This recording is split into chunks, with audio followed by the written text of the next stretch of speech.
जाए। सारे तीर्थ धाम आपके चरणों में, हे गुरुदेव प्रणाम आपके चरणों में। सारे तीर्थ धाम आपके चरणों में, हे गुरुदेव प्रणाम आपके चरणों में। मेरे बाबा हाय, मेरे बाबा, मेरे बाबा, मेरे बाबा, मेरे बाबा।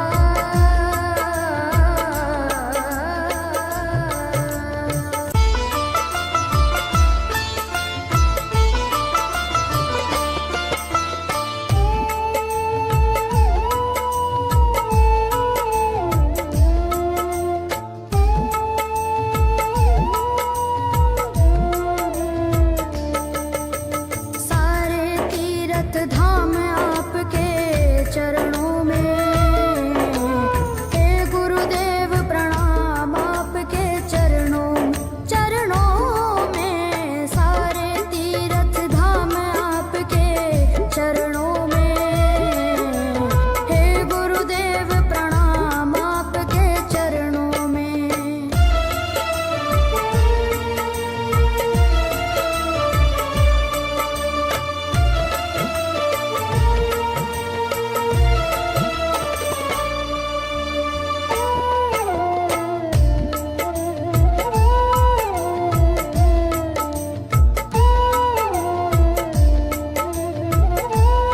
Hello hello hello hello hello hello hello hello hello hello जैसे माँ गौरी लक्ष्मी कंठ hello hello hello hello hello hello hello hello hello जैसे माँ गौरी लक्ष्मी कंठ शारदा माता है।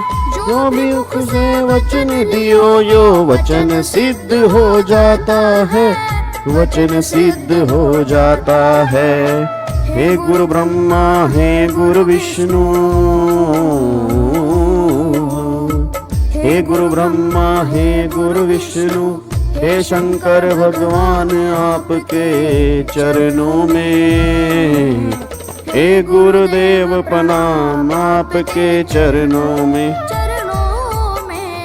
सारे तीर्थ धाम आपके चरणों में, हे गुरुदेव प्रणाम आपके चरणों में।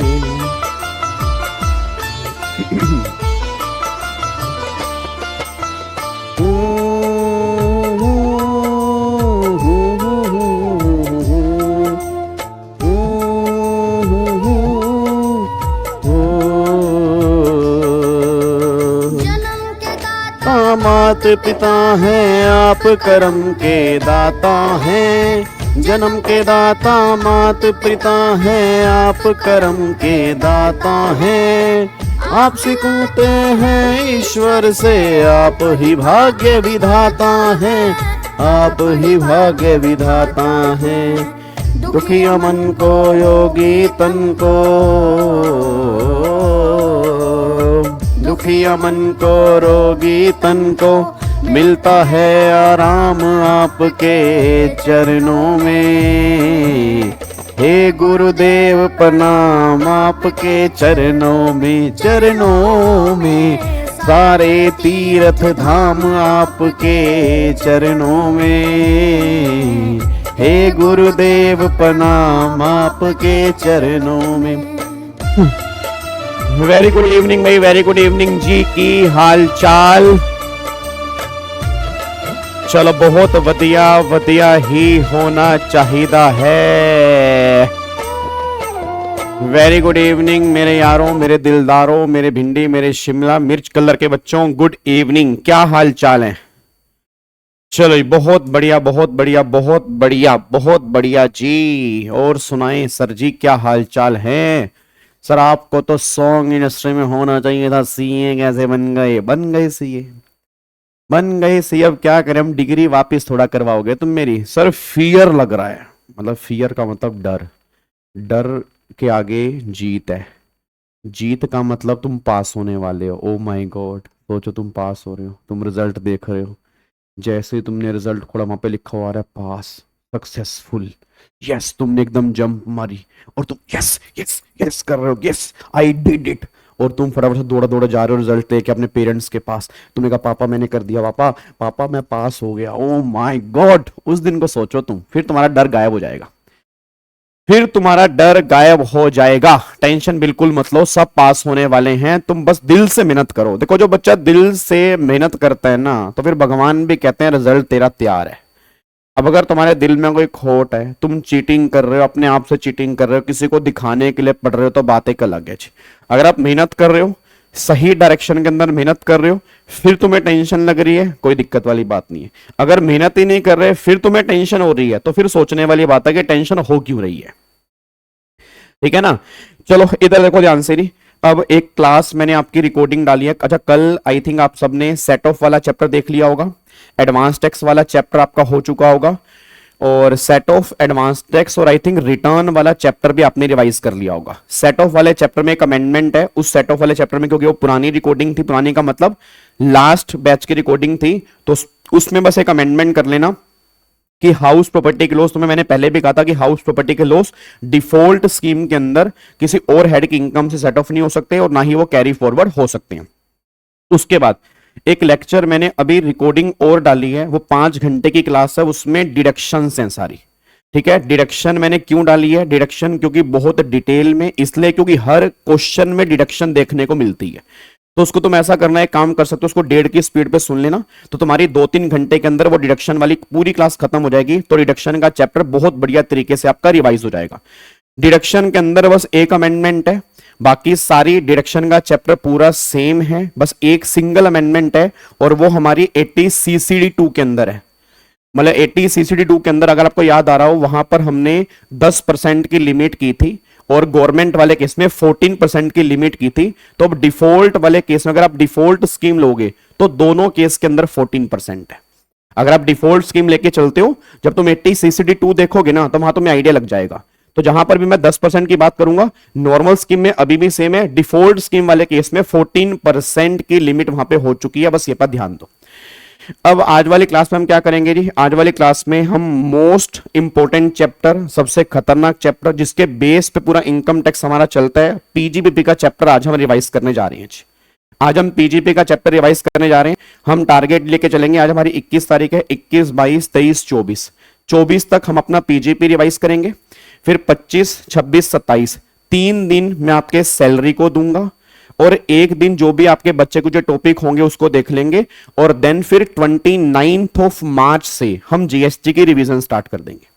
ठीक है, आपको मैंने पहले भी कहा था कि मार्च एंड हमारा हो जाएगा, तो 29 मार्च से होपफुली हम जीएसटी की बहुत बढ़िया तरीके से रिवीजन स्टार्ट कर देंगे।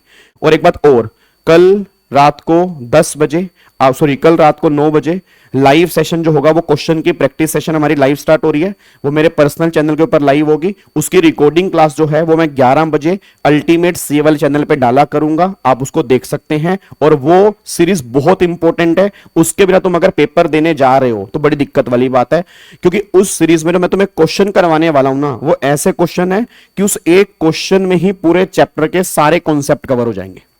मतलब हम छोटे मोटे टॉपिक नहीं करेंगे, टुच्चे मुच्चे क्वेश्चन नहीं करेंगे, मैं टाइम ना तुम्हारा वेस्ट करूंगा ना मैं अपना वेस्ट करूंगा। हम ऐसे क्वेश्चन करेंगे, चाहे हम पूरी क्लास के अंदर 5 क्वेश्चन करें, बट उस 5 क्वेश्चन में इतने सारे कॉन्सेप्ट कवर हो जाएंगे ना, तुम्हारी बहुत सारी रिवीजन हो जाएगी। ठीक है जी। और सुनो ध्यान से, अब पहले 5 दिन का शेड्यूल यहां पर मैं बता रहा हूं, तो हो सके तो इनको एक बार फटाफट से गो थ्रू कर लेना, क्योंकि मैं आपको बार बार कह रहा हूं, उसके अंदर मैं प्रोविजन नहीं बताऊंगा, और अगर कोई प्रोविजन पूछे तो उसको बोल देना कि भाई रिवीजन क्लास देख ले। ठीक है ना, क्योंकि वो सेशन स्पेसिफिकली मैंने क्वेश्चन के लिए रखे हैं, तो क्वेश्चन तभी हो पाएंगे ऑब्वियसली बात अगर आपके प्रोविजन मजबूत होंगे, और प्रोविजन के लिए ये रिवीजन क्लास हमारी चल ही रही है, तो इससे आपके प्रोविजन बढ़िया तरीके से हो जाएंगे, या सेल्फ स्टडी अगर करोगे तो भी आपके हो जाएंगे। क्या बात मेरी समझ में आ रही है? तो पहले 5 दिन का शेड्यूल सुन लो। अब पहले 5 दिन में जो भी हम क्वेश्चन करने वाले हैं वो कौन कौन से क्वेश्चन होंगे, एक तो बेसिक ऑफ टैक्स वाला, रेजिडेंशियल स्टेटस के उसके अंदर क्वेश्चन होंगे, PGP and deduction, capital gain other source, salary, house property, मतलब ये लगा लो ऑलमोस्ट आपका 60-70% इनकम टैक्स जो है वो इसमें कवर हो चुका है। ठीक है, और मैं दोबारा बोल दूं, मैं ऐसा नहीं है कि सिंगल सिंगल क्वेश्चन करूंगा, मतलब उस एक क्वेश्चन में डिडक्शन भी होगी, उसी क्वेश्चन में कई बार सैलरी की इनकम भी होगी, उसी क्वेश्चन में कई बार हाउस प्रॉपर्टी की इनकम भी होगी। तो ये मत कहना कि सर मिक्स क्वेश्चन क्यों करा रहे हो। आपको मैंने पहले भी कहा था कि अगर हम हाई लेवल के क्वेश्चन करेंगे, मिक्स क्वेश्चन करेंगे, तो ऑटोमेटिकली आपके सारे चैप्टर एक ही क्वेश्चन में रिवाइज हो जाएंगे, ठीक है ना। तो ये मत कहना कि पहले बच्चों वाले क्वेश्चन कराओ, सिर्फ टैक्स रेट वाले क्वेश्चन कराओ, फिर रेजिडेंशियल स्टेटस वाले, क्योंकि पेपर में वैसे नहीं बनते। पेपर में अगर बेसिक वाला क्वेश्चन बनेगा तो उसमें डिडक्शन भी देंगे, पेपर में अगर बेसिक वाला क्वेश्चन बनेगा उसमें स्पेशल इनकम के टैक्स रेट भी देंगे। बात समझ में आ रही है ना। तो अगर रेजिडेंशियल स्टेटस वाला क्वेश्चन बनेगा, तुमने चेक किया होगा रेजिडेंशियल स्टेटस वाले केस में वो हाउस प्रॉपर्टी का कॉन्सेप्ट भी देते हैं, ठीक है ना। पीजीपी वाले क्वेश्चन के अंदर वो डिडक्शन वाला कॉन्सेप्ट भी देंगे, कैपिटल गेन के अंदर वो अदर सोर्स भी मिक्स करेंगे। तो मतलब जिस तरह से एग्जाम का पैटर्न है ना, जैसे एग्जाम के अंदर वो एक क्वेश्चन में कई सारे पॉइंट अगर टेस्ट करते हैं तो उस लेवल के हम क्वेश्चन करेंगे, बस ये पर ध्यान दीजिए। सर मिक्स क्वेश्चन के लिए 1 घंटा सफिशिएंट है, तो 1 घंटा ही थोड़ा है, 25 घंटे मान के चलो। आप आने वाले 25 दिन है, तो आप ये मान के चलो कि 25 से 30 घंटे हमारे पास हैं। तो अगर 25 से 30 क्वेश्चन में अगर हम डेली 1 घंटे में 5 क्वेश्चन भी ट्राई कर रहे हैं, तो मैं तुम्हें 100 या 125 क्वेश्चन करवा दूंगा। और उस 125 क्वेश्चन में मैं दोबारा बोल रहा हूं, वो 125 क्वेश्चन 500 क्वेश्चन के बराबर है, ठीक है ना। वो 125 क्वेश्चन 500 क्वेश्चन के बराबर है, क्योंकि वो एक क्वेश्चन में एक क्वेश्चन नहीं होगा, उस एक क्वेश्चन में कई सारे कॉन्सेप्ट होंगे जी, ठीक है जी। चलो पर आज की क्लास कितने बजे तक होगी? वही 5:30 बजे तक होगी। चलो अब वापिस आ रहा, फटाफट से आओ जी, इधर देखो ध्यान से। अब मैंने तुम्हें सारी बातें बता दी हैं। अब जो हम चैप्टर स्टार्ट कर रहे हैं वो चैप्टर स्टार्ट कर रहे हैं पीजीबीपी का। इसके नोट्स मैं अपलोड कर दूंगा उसी ड्राइव के ऊपर, जो ड्राइव का लिंक आपके पास है उसमें सारे नोट्स अपडेट होते जा रहे हैं। उस ड्राइव को सेव करके रखना, सभी नोट्स सब कुछ तुम्हें उसके अंदर मिल जाएगा। अब मैं आपके लाइव चैट थोड़ा सा इग्नोर करूंगा, क्योंकि टाइम हमारे पास बहुत कम है और काम बहुत ज्यादा है हमारे पास, ठीक है। चलो इधर देखो, अपने ध्यान से कहना है क्या चाह रहा हूं। सर थोड़ा सा डिटेल में चलाना पीजीबीपी, अपनी पूरी कोशिश करूंगा जी पीजीबीपी को थोड़ा सा अच्छे से क्लियर करने की। बट मैं उम्मीद करूंगा कि आप सबने पहले पढ़ा हुआ है, और मैं उम्मीद करूंगा कि जब भी मैं क्लास लूंगा उससे पहले आप थोड़ा सा पढ़ के आएंगे जी, ठीक है जी। चलो सारे के सारे बच्चे इधर ध्यान दो यहां पे। अब अगर मैं पीजीबीपी की बात करता हूं ना, ये चैप्टर आप मान के चलो, ये चैप्टर आपके एग्जाम में कम से कम, मैं कह रहा हूं कम से कम 10 से 15 नंबर की वेटेज लेकर ये चैप्टर चलता है। मतलब ये मान लो कि अगर ये चैप्टर आपने नहीं किया तो इसके बिना इनकम टैक्स आपने कुछ किया ही नहीं है, क्योंकि जो टोटल इनकम वाला क्वेश्चन, मतलब मैंडेटरी वाला क्वेश्चन होता है, जो पहला क्वेश्चन होता है, उसके अंदर मेजर पार्ट जो होता है वो पीजीबीपी का होता है जी। उसके बाद उस क्वेश्चन के अलावा भी एक क्वेश्चन पीजीबीपी में से अलग बनता है। तो आप समझ सकते हो कि इस चैप्टर की इंपॉर्टेंस क्या है। तो मैं पूरी कोशिश करूंगा आपको बहुत बढ़िया तरीके से समझाने की, और आपके दिमाग में जो डर है वो डर को खत्म करने की जी। अब अगर मैं पीजीपी की बात करता हूं ना, तो पीजीपी का चैप्टर जो है वो सेक्शन नंबर 28 से लेकर सेक्शन नंबर 44 डीबी तक, आपके जो भी सेक्शंस हैं वो सारे के सारे आपके पीजीबीपी के हैं जी। अब सेक्शन नंबर 28 से लेकर 44 डीबी तक जितने भी सेक्शंस हैं वो सारे के सारे पीजीपी के हैं। अब जो हम चैप्टर स्टार्ट कर रहे हैं पीजीबीपी का, तो उसका नाम यहां पे निकल के आ रहा है profit and gain from business और प्रोफेशन। इसका मतलब क्या है कि अगर कोई पर्सन बिजनेस से पैसा कमाएगा या अगर कोई पर्सन प्रोफेशन से पैसा कमाएगा, तो वो इनकम जो होगी वो इस चैप्टर में टैक्सेबल होगी। बेसिक सी बात इतनी है। पहली बात ये समझ लो कि बिजनेस का मतलब, बिजनेस में सब कुछ, आपके हर तरह के बिजनेस कवर होंगे। इट डजंट मीन कि यहां पे अंबानी कवर है, अदानी कवर है, तो आपके पापा की अगर पान की दुकान है तो पापा यहां पे कवर नहीं है। अगर मेरे फादर गोलगप्पे की रेडी लगा रहे हैं, अगर मेरे फादर मोमोज की रेडी लगा रहे हैं, अगर मेरे फादर की हैंडलूम की शॉप है, अगर मेरे फादर की करियाने की दुकान है, अगर मेरे फादर की रेडीमेड गारमेंट की दुकान है, अगर मेरे फादर की शूज की दुकान है, अगर मेरे फादर की हार्डवेयर की दुकान है, अगर मेरे फादर की सॉफ्टवेयर की दुकान है, मेरे फादर एडवोकेट है, मेरे फादर डॉक्टर हैं, मेरे फादर सीए हैं, मेरे फादर सीएस हैं, मेरे फादर सीएमए हैं, तो वो सारी की सारी इनकम जो है वो इस चैप्टर की टैक्सेबल है। तो क्रक्स ये निकल के आ रहा है कि मेरे ख्याल से अगर आप चेक करोगे तो मेजरली जितने भी छोटे मोटे दुकानदार या जो तुम्हें प्रोफेशनल दिखते हैं, उनकी इनकम की टैक्सेबिलिटी कैसे होगी, वो सारी बातें यहां पर है।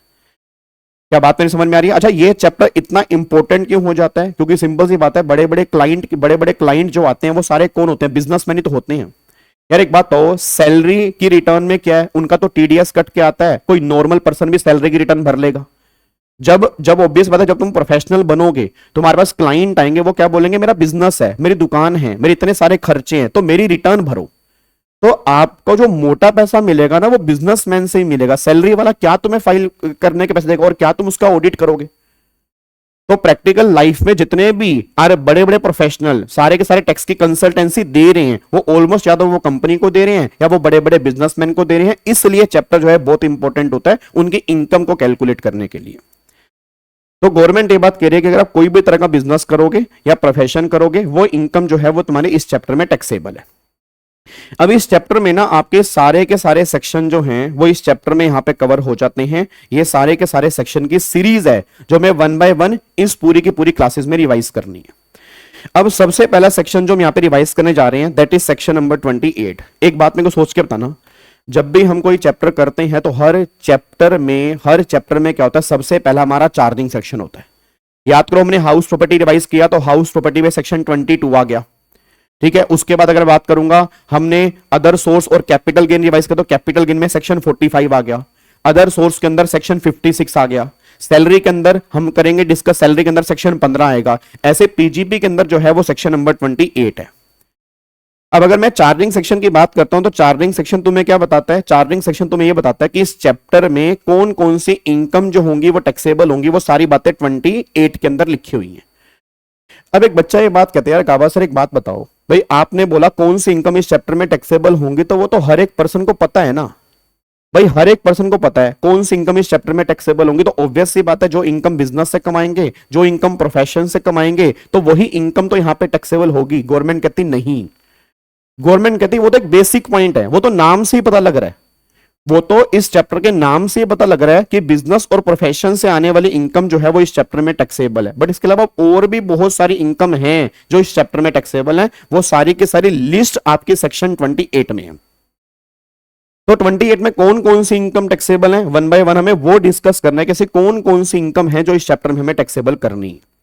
तो एक बार चेक करते हैं सेक्शन 28। अब यहां पे अच्छा एक बात और समझो दी, एक बात और समझो। अब इस चैप्टर को ना पढ़ने का तरीका है, ये मैं वैसे रेगुलर बैच के अंदर बताता हूं, बट अभी मेरी रिवीजन क्लास चल रही है तो मैं चाहता हूं जो बच्चे रेगुलर बैच वाले बच्चे हैं उनको तो समझ में आएगा, जो रेगुलर बैच वाले बच्चे नहीं हैं तो शायद अगर मैं उनको ये पॉइंट नहीं बताऊंगा तो वो चैप्टर को स्मूथली समझ नहीं पाएंगे। तो ये चैप्टर बच्चों को ना मुश्किल क्यों लगता है, ये चैप्टर एक्चुअल में मुश्किल नहीं है, लेंदी बहुत है। इसमें प्रोविजन मल्टीपल है, प्रोविजन बहुत सारे हैं, सारे पॉइंट हमें दिमाग में रखने पड़ते हैं। तो इस चैप्टर को पढ़ने का एक पैटर्न है, अगर आप उस पैटर्न से इस चैप्टर को पढ़ोगे तो चैप्टर बहुत इजी हो जाएगा, अगर उस पैटर्न से नहीं पढ़ोगे तो चैप्टर में दिक्कत आएगी। अब वो चैप्टर को पढ़ने का पैटर्न के एक बार पहले फटाफट से वो समझ लेते हैं, देन फिर हम 28 के ऊपर आएंगे। अब सबसे पहला सेक्शन जो हम डिस्कस करेंगे वो सेक्शन डिस्कस करेंगे दैट इज सेक्शन नंबर 28। ये हमारा चार्जिंग सेक्शन है। अब मैंने क्या बोला, 28 तुम्हें क्या बताएगा, 28 हमारा चार्जिंग सेक्शन है, क्या बताएगा कौन कौन सी इनकम इस चैप्टर में टैक्सेबल होगी, वो सारी की सारी बातें 28 में है। फिर एक सेक्शन 29 हम डिस्कस करेंगे, होपफुली आज वाली क्लास में ही उसकी हम स्टार्टिंग कर देंगे, और सबसे मेन सेक्शन जो है वो 29 है। अगर किसी ने पहले एग्जाम दिए हुए हैं या जो आजकल टेस्ट सीरीज दे रहा है, या अगर आपने कोई थोड़ा बहुत पेपर उठा के देखा है, आप मेरी बात अप्रिशिएट करोगे, चेक करो, सोच के बताना मुझे, तुमने पक्का इनकम टैक्स में वो क्वेश्चन देखा होगा जिसमें P&L अकाउंट दिया होता है। तुमने ऐसा क्वेश्चन कंफर्म देखा होगा जिसमें P&L अकाउंट दिया होता है। अब जो ये P&L अकाउंट दिया है उसके बाद वो फिर काफी सारी इंफॉर्मेशन देते हैं, फिर वो कहते हैं इस पर्सन की टोटल इनकम निकाल दो, तो वो क्वेश्चन किसके ऊपर बेस है, वो सारा 29 के ऊपर बेस है। मतलब 29 ये बात कहता है कि जो इनकम तुम्हारी इस चैप्टर में टैक्सेबल है वो इनकम हमें कंप्यूट कैसे करनी है। मुझे नहीं पता आपने कभी देखा नहीं देखा, अगर मैं आपको 2 मिनट यहां पे दिखाऊं, वैसे आपने जरूर देखा होगा, तो अगर मैं यहां पे 1 सेकंड के लिए आपको अगर दिखाने की कोशिश करूं तो यहां पर मैं उम्मीद करता हूं कि आपने वो चीज, हाँ ये देखो जी, अब मैं आपको दिखाता हूं। अब ऐसा ऐसा क्वेश्चन आपने जरूर देखा होगा, देखो जी, अगर मैं आपसे बात करता हूं तो ऐसा ऐसा क्वेश्चन आपने जरूर देखा होगा, कंफर्म ऐसा देखा होगा कि आपको यहां पे P&L अकाउंट दिया हुआ है जी, ये देखो जी, मतलब इस तरह से आपको, मतलब P&L अकाउंट इस फॉर्म के अंदर भी है, या वो T फॉर्म के अंदर आपको P&L अकाउंट देंगे और वो तुमसे पूछेंगे इसकी बिजनेस की इनकम निकाल दो जी। अब एक बात मेरे को सोच के बताओ, अगर वो आपको P&L अकाउंट दिया है तो वो P&L अकाउंट जो है वो किसके ऊपर बेस है, वो P&L जो है वो सेक्शन 29 के ऊपर बेस है, उसको यूज करके हमें इनकम निकालनी। तो वो सारी बातें 29 में है, तो 29 क्या बताएगा, 29 बताएगा कि हमें बिजनेस की इनकम कैसे निकालनी है, वो सारी बातें 29 में। उसके बाद फिर एक सेक्शन 30 to 38 है, ये पूरी की पूरी एक रेंज है, ये पूरी की पूरी एक रेंज है सेक्शन 30 से लेके 38। ये जब सेक्शन हम रिवाइज करेंगे ना, तो दिमाग में एक इमेजिनेशन लेके चलना कि जब भी मैं ये सेक्शन तुम्हें रिवाइज कराऊंगा, ये सेक्शन बोलते हैं एक्सपेंडिचर अलाउड। मतलब ये सेक्शन तुम्हें कहते हैं एक्सपेंडिचर अलाउड। एक्सपेंडिचर अलाउड का मतलब क्या है कि जो तुम सेक्शन 29 में इनकम निकालना सीख रहे हो, उस इनकम को निकालने के लिए कौन कौन से खर्चे माइनस करने पड़ेंगे, कौन कौन से खर्चे अलाउड हैं, वो सारी बातें 30 से लेके 38 में है।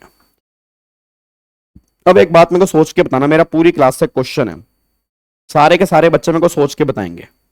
अगर आपने थोड़ा बहुत पहले पीजीपी पढ़ा हुआ है, मैं ये मान के चल रहा हूं कि आप पहली बार नहीं पढ़ रहे, ऑब्वियस सी बात है आपने पहले पढ़ा हुआ है, तो आपको याद आ रहा है जब आप पीजीपी के क्वेश्चन करते थे, आप चाहे रेगुलर बैच के हो या रेगुलर बैच के ना हो, तो हमने क्लास में या आपके कहीं से भी कोशिश ली होगी, ऑब्वियस बात है सारे टीचर अपना बेस्ट दे रहे हैं, तो आपने जहां से भी कोचिंग ली होगी उन्होंने आपको बताया होगा कि बेटे P&L अकाउंट जो होता है ना, उसमें जो नेट प्रॉफिट होता है उस नेट प्रॉफिट को बेस बनाओ। आपको तो P&L अकाउंट दिया है वो एज पर कंपनीज एक्ट वाला दिया है, तो जो उसमें जो नेट प्रॉफिट होता है उस नेट प्रॉफिट को आप बेस बनाओ। फिर उन्होंने ये भी बताया होगा इस नेट प्रॉफिट में कुछ खर्चे आपको माइनस करने पड़ेंगे, जैसे आपने रेंट पे किया अपनी बिल्डिंग का, आपने एडवर्टीजमेंट करवाई, कोई बेड डेट्स हो गया, ठीक है, उसके बाद आपने कोई प्रिंटिंग एंड स्टेशनरी पर खर्चा किया, फिर आपने फॉर एग्जांपल बोनस पे कर दिया, फिर आपने मान लो कमीशन पे कर दिया, तो मल्टीपल खर्चे उस प्रॉफिट में से आप माइनस करते होंगे बिजनेस की इनकम को निकालने के लिए।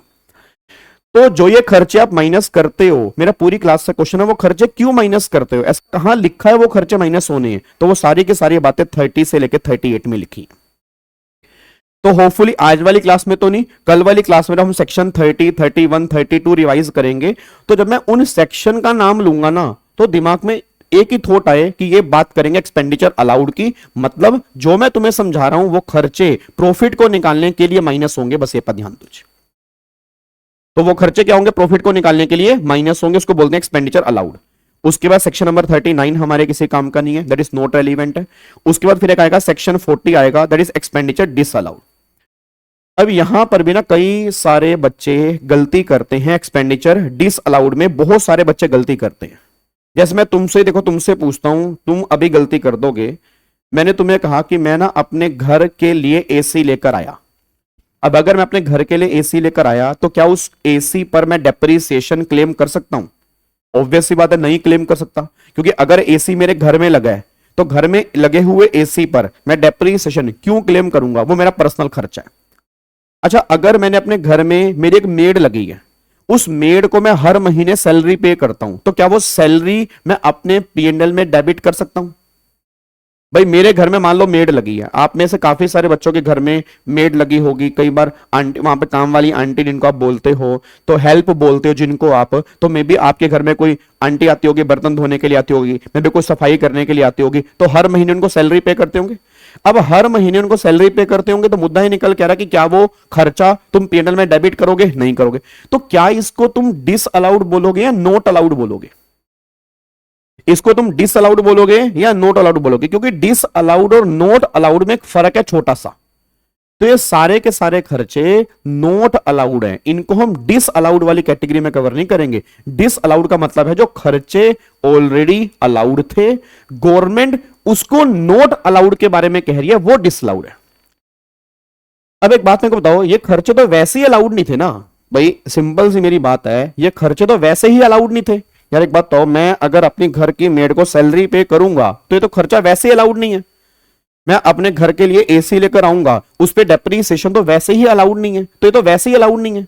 डिसअलाउड का मतलब क्या है? जो खर्चा तुम्हारे बिजनेस का था, जो खर्चा तुम्हारे बिजनेस का था, उसके बावजूद भी गवर्नमेंट कह रही है हम तुम्हें वो अलाउड नहीं करेंगे, उसको डिसअलाउड की बात कर रहे हैं। तो एक बच्चा कहता है सर तो ये समझ नहीं आया कि डिसअलाउड में आप कह रहे हो जो खर्चा बिजनेस का था फिर भी हम अलाउड नहीं करेंगे, तो ऐसा गवर्नमेंट क्यों करेगी? बिजनेस वाले खर्चे तो अभी आपने बोला कि 30 to 38 में अलाउड होते हैं, तो ये सेक्शन 40 जो है वो डिसअलाउड की बात क्यों करेगा? वो खर्चे अलाउड क्यों नहीं होंगे, वो खर्चे डिसअलाउड क्यों होंगे? उसका मैं तुम्हें एग्जाम्पल देता हूं। याद करो, अगर आपने थोड़ा बहुत पहले पीजीपी पढ़ा हुआ है, अगर आपने थोड़ा बहुत पहले पीजीपी पढ़ा हुआ है, मैं तुम्हें याद करवाता हूं, आपने कुछ ऐसा प्रोविजन पढ़ा है, मतलब वैसे मैं जानना चाह रहा हूं, मुझे पता नहीं है कि आपने पढ़ा है नहीं पढ़ा, आपने अगर थोड़ा बहुत ऐसा प्रोविजन पढ़ा हो कि जब हम कोई खर्चा पे करते हैं उस पेमेंट के टाइम पर हमें कई बार टीडीएस काटना पड़ता है, और अगर पेमेंट के टाइम पे हम टीडीएस ना काटें, ठीक है, तो टीडीएस नहीं काटते, या काटने के बाद अगर हम जमा ना करवाएं तो वो 30% खर्चा या वो 100% खर्चा डिसअलाउड हो जाता है। हाँ हाँ हाँ हाँ हाँ हाँ हाँ हाँ सर आपने बताया था। फिर याद करो कुछ मैंने कहा था कि पेबल खर्चे जो होते हैं, पेबल खर्चे भी इनकम टैक्स में अलाउड नहीं हो, जैसे बोनस पेबल है, बोनस पेबल अलाउड नहीं होता, ठीक है जी, तो ये भी डिसअलाउड वाली कैटेगरी में आते हैं। तो मुद्दा क्या निकल के आ रहा है, मुद्दा ये है कि वो खर्चे बिजनेस के हैं, बट उन्होंने कुछ कंडीशन सेटिस्फाइड नहीं की, तो गवर्नमेंट ने कहा वो खर्चे हम डिसअलाउड कर देंगे, इसको डिसअलाउड बोलते हैं जी। तो सेक्शन 40 जो है वो डिसअलाउड का है। मैं तुम्हें एक एग्जांपल और देता हूं, आपने शायद ऐसा पढ़ा होगा कि 10,000 तक अगर किसी खर्चे की पेमेंट करोगे तो आपको अलाउड कर देंगे, आप जैसे मर्जी करो। फिर अगर 10,000 से ऊपर की पेमेंट करनी है तो अकाउंट पे चेक से करनी है, अकाउंट पे ड्राफ्ट से करनी है, या ऑनलाइन करनी है।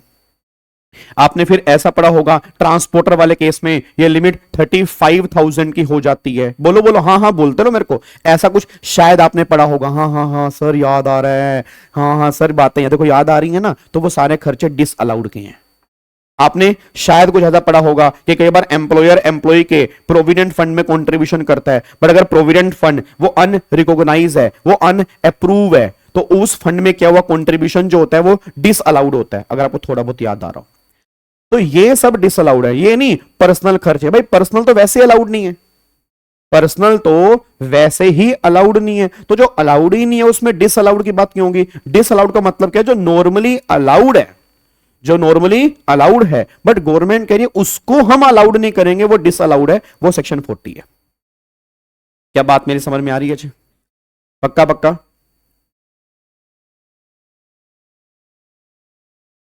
बहुत बढ़िया, वेरी गुड। उसके बाद फिर अगला सेक्शन जो यहां पे निकल के आ रहा है वो सेक्शन नंबर 41 है।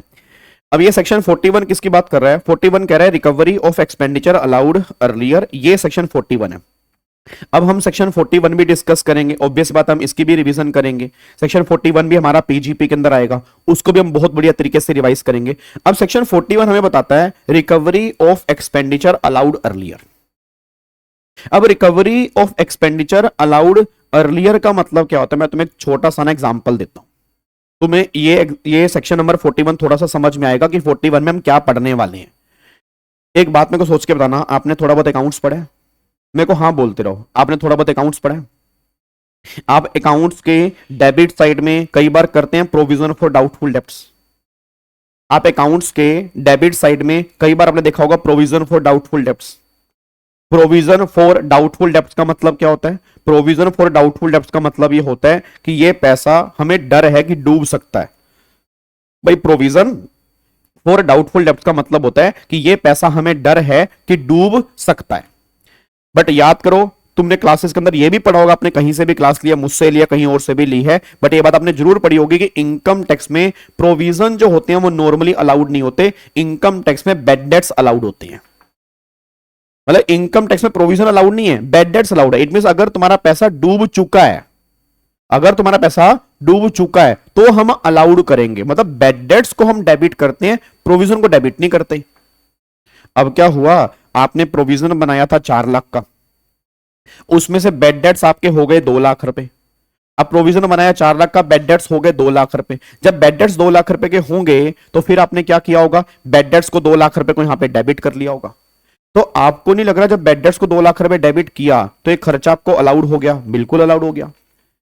भाई जब मैंने 2 लाख रुपए डेबिट किए तो ऑब्वियस सी बात है ये खर्चा मुझे अलाउड हो गया, क्योंकि 2 लाख रुपए मैंने क्या कर दिए? डेबिट कर दिए। 6 महीने के बाद क्या हुआ, 1 साल के बाद क्या हुआ, ये पर्सन मेरे पास आया, उसने कहा मैंने ना प्रेमानंद जी की वीडियो देखी है। तो प्रेमानंद जी समझ गए ना, वृंदावन में जो इस टाइम बहुत बड़े संत हैं, तो प्रेमानंद जी की वीडियो देखी तो प्रेमानंद जी कह रहे थे अगर आपने किसी का पैसा मारा है तो आप बहुत बड़ा पाप कर चुके हैं, कर्म फल आपको भोगना पड़ेगा, कर्मों का फल यही मिलता है, तो आप जो भी काम करेंगे उसमें आप कभी सफल नहीं हो पाएंगे अगर आपने किसी का पैसा मार लिया है। तो उसके मन में एक विचार उत्पन्न हुआ कि भाई साहब यार ये तो बड़ी दिक्कत वाली बात हो गई है कि मैंने किसी का पैसा मार लिया है। तो आपने कहा भाई मैं इनकी बात से बहुत प्रभावित हुआ हूं, तो वो मेरे पास आया, कह रहा साहब जो 2 लाख मैंने आपके मारे थे ना, बैड डेट्स हुए थे, ये मैं आपको 2 लाख रुपए वापस करना चाहता हूं। उसने मुझे 2 लाख रुपए वापस कर दिए। आपको नहीं लग रहा क्या बैड डेट्स रिकवर है? सारे बच्चे बताओ, क्या आपको नहीं लग रहा वो बैड डेट्स रिकवर हैं? बिल्कुल बैड डेट्स रिकवर है। इसको हम क्या बोलेंगे? Recovery of bad debts.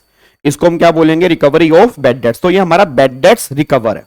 अब जो हमारा 2 लाख रुपए का बैड डेट्स रिकवर है, तो गवर्नमेंट ये बात कहना चाह रही है कि ये खर्चा ऐसा है जो पहले अलाउड हो चुका था।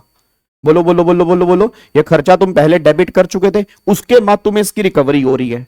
तो उस रिकवरी का ट्रीटमेंट क्या होगा? वो सेक्शन नंबर 41 है। तो 41 ऐसी ही बातें करता है। तो 41 ये कहता है कि साहब जो खर्चे पहले अलाउड हो चुके हैं, जो खर्चे पहले अलाउड हो चुके हैं, अगर वो तुम्हें बाद में रिकवर होंगे, उस रिकवरी का ट्रीटमेंट क्या होगा? वो सारी बातें 41 में है। 42 हमारे किसी काम का नहीं है। फिर 43 है। 43 सिंपल सी बात बोलता है कि जो तुम्हें डिडक्शन मिलती है इनकम टैक्स में, वो पेमेंट बेस पर मिलती है। मैंने कहा था ना कि पेबल बेस पे बहुत कम खर्चे अलाउड होते हैं। इनकम टैक्स में नॉर्मली खर्चे जो होते हैं वो पेड बेस पे होते हैं। टैक्सेस हो गया, ड्यूटीज हो गया, सेस हो गया, बोनस हो गया, इंटरेस्ट हो गया, ये खर्चे पेड बेस पे अलाउड है। तो ये बात किसने लिखी है? ये बात सेक्शन नंबर 43 ने लिखी है। सेक्शन 43B है जो पेमेंट बेस की बात करता है। और फिर लास्ट में एक सेक्शन है 44, यह बात करता है प्रिजम्पटिव टैक्सेशन, कि छोटे मोटे बिजनेसमैन हैं उनको कैसे इनकम निकालनी है, छोटे मोटे प्रोफेशनल हैं उनको इनकम कैसे निकालनी है, ऑडिट कब करवाना होता है, बुक्स ऑफ अकाउंट्स कब मेंटेन करने होते हैं, ये सारी की सारी बातें 44 की सीरीज के अंदर आती हैं। तो ये पूरा पढ़ने का सीक्वेंस है। क्या बात मेरी समझ में आ रही है आपको जी? ठीक है, तो ये आपको मैंने बताया कि भैया क्या हर सेक्शन में तुम्हें पढ़ने को मिलेगा, ताकि जब हम ये सेक्शन रिवाइज करें तो आपके दिमाग में क्लिक करे कि हम पढ़ने क्या वाले हैं। अब आ जाओ, अब हम फाइनली चैप्टर स्टार्ट कर रहे हैं। मतलब चैप्टर हमने पहले स्टार्ट किया था, बट अब फाइनली ऑफिशियली हम सबसे पहला सेक्शन उठाने जा रहे हैं, दैट इज सेक्शन नंबर 28। ये हमारा चार्जिंग सेक्शन है। अब चार्जिंग सेक्शन में को दोबारा बोलो, चार्जिंग सेक्शन तुम्हें क्या बताता है? चार्जिंग सेक्शन ये बताता है इस चैप्टर में कौन कौन सी इनकम टैक्सेबल होनी है। सर क्या ये हमारे प्रैक्टिकल क्वेश्चन के लिए जरूरी है? बिल्कुल जरूरी है भाई, सिंपल सी बात है ना। प्रैक्टिकल क्वेश्चन में एक बात मेरे को बताओ, तुम्हारे एग्जाम में प्रैक्टिकल क्वेश्चन आएगा। अब प्रैक्टिकल क्वेश्चन आएगा, उसमें P&L अकाउंट दिया होगा। अब P&L अकाउंट जब तुम्हें दिया होगा, तो ये मान लो तुम्हें P&L अकाउंट दिया हुआ है, यहां डेबिट साइड में कुछ है। ओहो भाई, ये मान लो तुम्हें क्या है, ये मान लो तुम्हें P&L अकाउंट दिया हुआ है। अब यहां डेबिट साइड में कुछ है, क्रेडिट साइड में कुछ है। अब क्रेडिट साइड का मतलब क्या है? ये तुम्हारी इनकम है। डेबिट साइड का मतलब क्या है? ये तुम्हारा खर्चा है। भाई ये तुम्हारी इनकम है, ये तुम्हारा खर्चा है। अब एक बात मेरे को सोच के बताना, मेरा पूरी क्लास से क्वेश्चन है। अब जो ये इनकम तुम्हें यहां पे दे रखी है, अब अगर तुमने 28 ही नहीं पढ़ा तो तुम्हें कैसे पता कि ये इनकम यहां टैक्सेबल होगी? नई बात समझ में आ रही भाई? जब तुमने क्रेडिट साइड देखी उसमें काफी सारी इनकम दे रखी है, जब तुमने 28 ही नहीं पढ़ा तो तुम्हें कैसे पता कि ये इनकम यहां आएगी नहीं आएगी? क्योंकि अगर वो इनकम 28 ने बोला कि वो टैक्सेबल है, तो ऑलरेडी जब वो क्रेडिट है तो हम कुछ भी नहीं करेंगे ना उसका। नई बात समझ में आ रही? अरे नालायकों, जब तुम बिजनेस की इनकम निकालोगे तो क्रेडिट साइड में काफी सारी इनकम दे रखी होंगी, तो उसमें तुम्हें देखना पड़ेगा ना कि वो इनकम बिजनेस की भी है या नहीं है। क्या पता वो कैपिटल गेन की इनकम हो तो यहां से हटेगी, अदर सोर्स की इनकम है यहां से हटेगी। जब तुमने 28 ही नहीं पढ़ा तो तुम्हें कैसे पता लगेगा कि वो इनकम यहां पे आएगी नहीं आएगी? तो इसलिए 28 जो है वो इंपॉर्टेंट हो जाता है। तो आओ जी, एक बार सारे के सारे बच्चे 28 में देखो कौन कौन सी इनकम टैक्सेबल है। तो मैं उम्मीद करूंगा आप सबने पहले थोड़ा बहुत पढ़ा हुआ है, अदरवाइज 28 पे हमारी पूरी एक क्लास लग जाती है, जो हमारी 2.5 घंटे की है या 2.25 घंटे की है, बट इतना टाइम अभी हमारे पास है नहीं है। तो मैं कोशिश करूंगा आपको कम टाइम के अंदर समझाने की कि 28 क्या बोलता है। तो सबसे पहली बात, सेक्शन 28 ये बात कहता है कि नीचे दी हुई इनकम जो है वो हम टैक्सेबल करेंगे पीजीबीपी के अंदर। तो सबसे पहली इनकम तो वही है जी, सबसे पहली इनकम तो बिल्कुल बेसिक इनकम है। अगर कोई इनकम तुम बिजनेस से कमा रहे हो, अगर कोई इनकम तुम प्रोफेशन से कमा रहे हो, वो इनकम तुम्हारी टैक्सेबल होगी पीजीपी के अंदर। सिंपल, बिजनेस से आने वाला पैसा, प्रोफेशन से आने वाला पैसा, वो हम तुम्हारा टैक्सेबल करेंगे पीजीबीपी के अंदर। ये पहला पॉइंट है। फिर अगला सेकेंड पॉइंट, थर्ड पॉइंट और ये फोर्थ पॉइंट जो है ना, ये तीनों के तीनों जो है वो आपके एक्सपोर्ट इंसेंटिव हैं। ये तीनों के तीनों आपके एक्सपोर्ट इंसेंटिव हैं। अब अगर मैं एक्सपोर्ट इंसेंटिव की बात करूंगा, मैं बहुत ज्यादा डिटेल में तो नहीं जाऊंगा, बट तुम्हें कोशिश करूंगा समझाने की ये क्या कहना चाह रहा है। आज देखो इंडिया में ना बहुत सारे एक्सपोर्टर हैं। अच्छा, गवर्नमेंट क्या प्रमोट करना चाहती है? इंपोर्ट को प्रमोट करना चाहती है या एक्सपोर्ट को प्रमोट करना चाहती है? बताओगे मुझे? मतलब गवर्नमेंट प्रमोट क्या करना चाहती है, इंपोर्ट को या एक्सपोर्ट को? जल्दी बताओ फटाफट से, इंपोर्ट को या एक्सपोर्ट को जी, बोल दो, इंपोर्ट को या एक्सपोर्ट को? ऑब्वियस ही बात है एक्सपोर्ट को। भाई इंपोर्ट में तो यार हमारा खर्चा होता है ना, इंपोर्ट में क्या होता है, जब हम बाहर से सामान इंपोर्ट करते हैं, यार डोनाल्ड डक कह रहा हूं, डोनाल्ड ट्रंप का ये तो पंगा चल रहा है, वो क्या कर रहा है, वो टैरिफ बढ़ा रहा है। वो आपने देखा होगा, वो जब से वो प्रेसिडेंट बने वो बार बार टैरिफ बढ़ा रहा है, अलग अलग कंट्री के टैरिफ को रिवाइज कर रहा है। टैरिफ का मतलब क्या होता है कि बाहर से आने वाला सामान महंगा करना चाह रहा है। उसने पहले ही कहा था यूएस के इलेक्शन में कि US first, US people first. तो US first, US people first मतलब मैं यूएस को आगे लेके चलूंगा, मैं बाहर वाली कंट्री को यूएस को टेक ओवर करने नहीं दूंगा, इसलिए मैं टैरिफ को रिवाइज करूंगा। तो यार हर कंट्री जो है ना, हर कंट्री इंपोर्ट पर टैक्सेस ज्यादा लगाना चाहती है, एक्सपोर्ट पे टैक्सेस नहीं लगाना चाहती है, क्योंकि एक्सपोर्ट करने से बाहर का पैसा इंडिया में आता है या किसी भी कंट्री में आता है और वो कंट्री ग्रो करती है। वो कंट्री क्या है, वो कंट्री ग्रो करती है। अब प्रॉब्लम क्या है कि गवर्नमेंट को ना बहुत ज्यादा मात्रा में एक्सपोर्ट चाहिए। अब अगर गवर्नमेंट को बहुत ज्यादा मात्रा में एक्सपोर्ट चाहिए तो एक्सपोर्ट इतना बंदा कौन करेगा? आप सब जानते हो आजकल मतलबी दुनिया है जी, वो चाहता है मैं ये काम तब करूंगा अगर आप मुझे कुछ बेनिफिट दोगे। आप कई बार कहते हो ना, जैसे कई बचपन में कई बार होता था, अगर मम्मी पापा ने तुम्हें कोई काम करवाना होता तो क्या बोलते थे, बेटे अगर तू ये अच्छा तू दवाई ले लेगा ना तेरे को एक टॉफी मिलेगी, तू तो अगर ये काम कर देगा ना तेरे को चॉकलेट मिलेगी। तो हमें तब से ये आदत लग गई है कि हम कोई काम बिना रिवॉर्ड के क्यों करें। जैसे एक बच्चा कहता है 90+ लेके आऊंगा तो क्या दोगे? मैं कहा क्या दोगे वो बात का मैटर है भाई, 90+ लाने पर सबसे पहले तेरा नाम होगा, मेरा नाम तो क्या ही होगा। आप समझना, पूरी जिंदगी वो तेरे साथ जुड़ जाएगा कि तेरे 90+ मार्क्स है, तेरा ऑल ओवर इंडिया रैंक आए। यार मेरे बच्चा कह रहा आपको भी तो प्रमोशन मिलेगी, कितनी बार? मान लो चलो तुम मेरे को मना कर देना गाबा सर मेरे 90+ मत लगाना, या अगर मान लो तुमने कहा चलो लगा लो, कितनी बार? 2 महीने, 1 महीने, 2 महीने बहुत दूर की बात है, 5 दिन से ऊपर पैम्फलेट ना कोई डालता है ना कोई देखता है, बट पूरी जिंदगी तुम्हारे रिज्यूम में रहेगा तुम्हारे 90+ मार्क्स आए, तुम्हारा ऑल ओवर इंडिया रैंक आया। बच्चा कह रहा मोटिवेशन कहां से मिलेगा? मतलब मोटिवेशन किससे मिल रहा है? अगर हमें बदले में कुछ मिल रहा है, क्योंकि बचपन से आदत लग चुकी है कि अगर यह काम हम करेंगे तब, जब आप हमें बदले में कुछ देंगे, आप अगर नहीं देंगे तब हम काम ही नहीं करेंगे। कमाल के बाद देखना, मैंने कहा मैं 90+ आने पर कुछ नहीं दूंगा, बच्चा क्या कह रहा है, नहीं लूंगा। अरे नहीं लेगा तो नालायक तेरा ही नुकसान है ना, मेरा क्या उखाड़ लेगा तो उसके अंदर बता। मैं ऑल ओवर इंडिया रैंक नहीं लूंगा क्योंकि आप मुझे ऑल ओवर इंडिया रैंक लेने पर कुछ नहीं दे रहे। आप समझ पा रहे हैं आप क्या कह रहे हैं?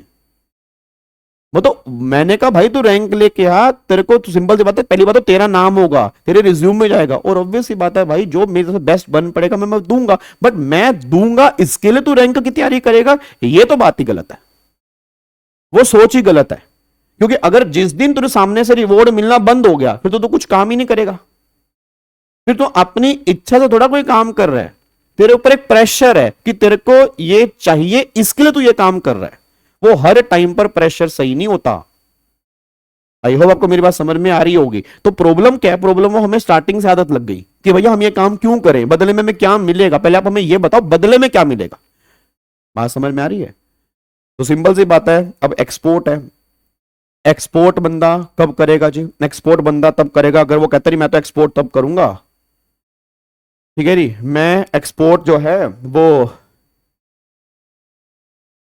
चलो इधर देखो ध्यान से, तो मैं एक्सपोर्ट तब करूंगा जब मुझे क्या होगा, बदले में ना कोई बेनिफिट मिलेगा। तो गवर्नमेंट को प्रॉब्लम है, अब गवर्नमेंट को तो बेनिफिट देना है ना, क्योंकि गवर्नमेंट को तो एक्सपोर्ट करवाना है। तो आज गवर्नमेंट क्या करती है, गवर्नमेंट एक्सपोर्टर को ना बहुत सारे इंसेंटिव देती है। और गवर्नमेंट एक्सपोर्टर को बहुत सारे इंसेंटिव देती है। तो 5 तरह के इंसेंटिव मिलते हैं, आप इनके नाम याद कर लेना। इसकी डिटेल में जाने की अब रिक्वायरमेंट नहीं है, क्योंकि तुमसे एग्जामिनर ये नहीं पूछेगा कि बताओ ये इंसेंटिव होते क्या हैं।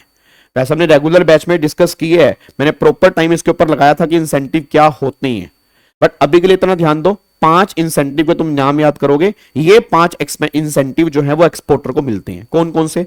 सर पहला है कैश कंपनसेटरी सपोर्ट। क्या मैंने बोला?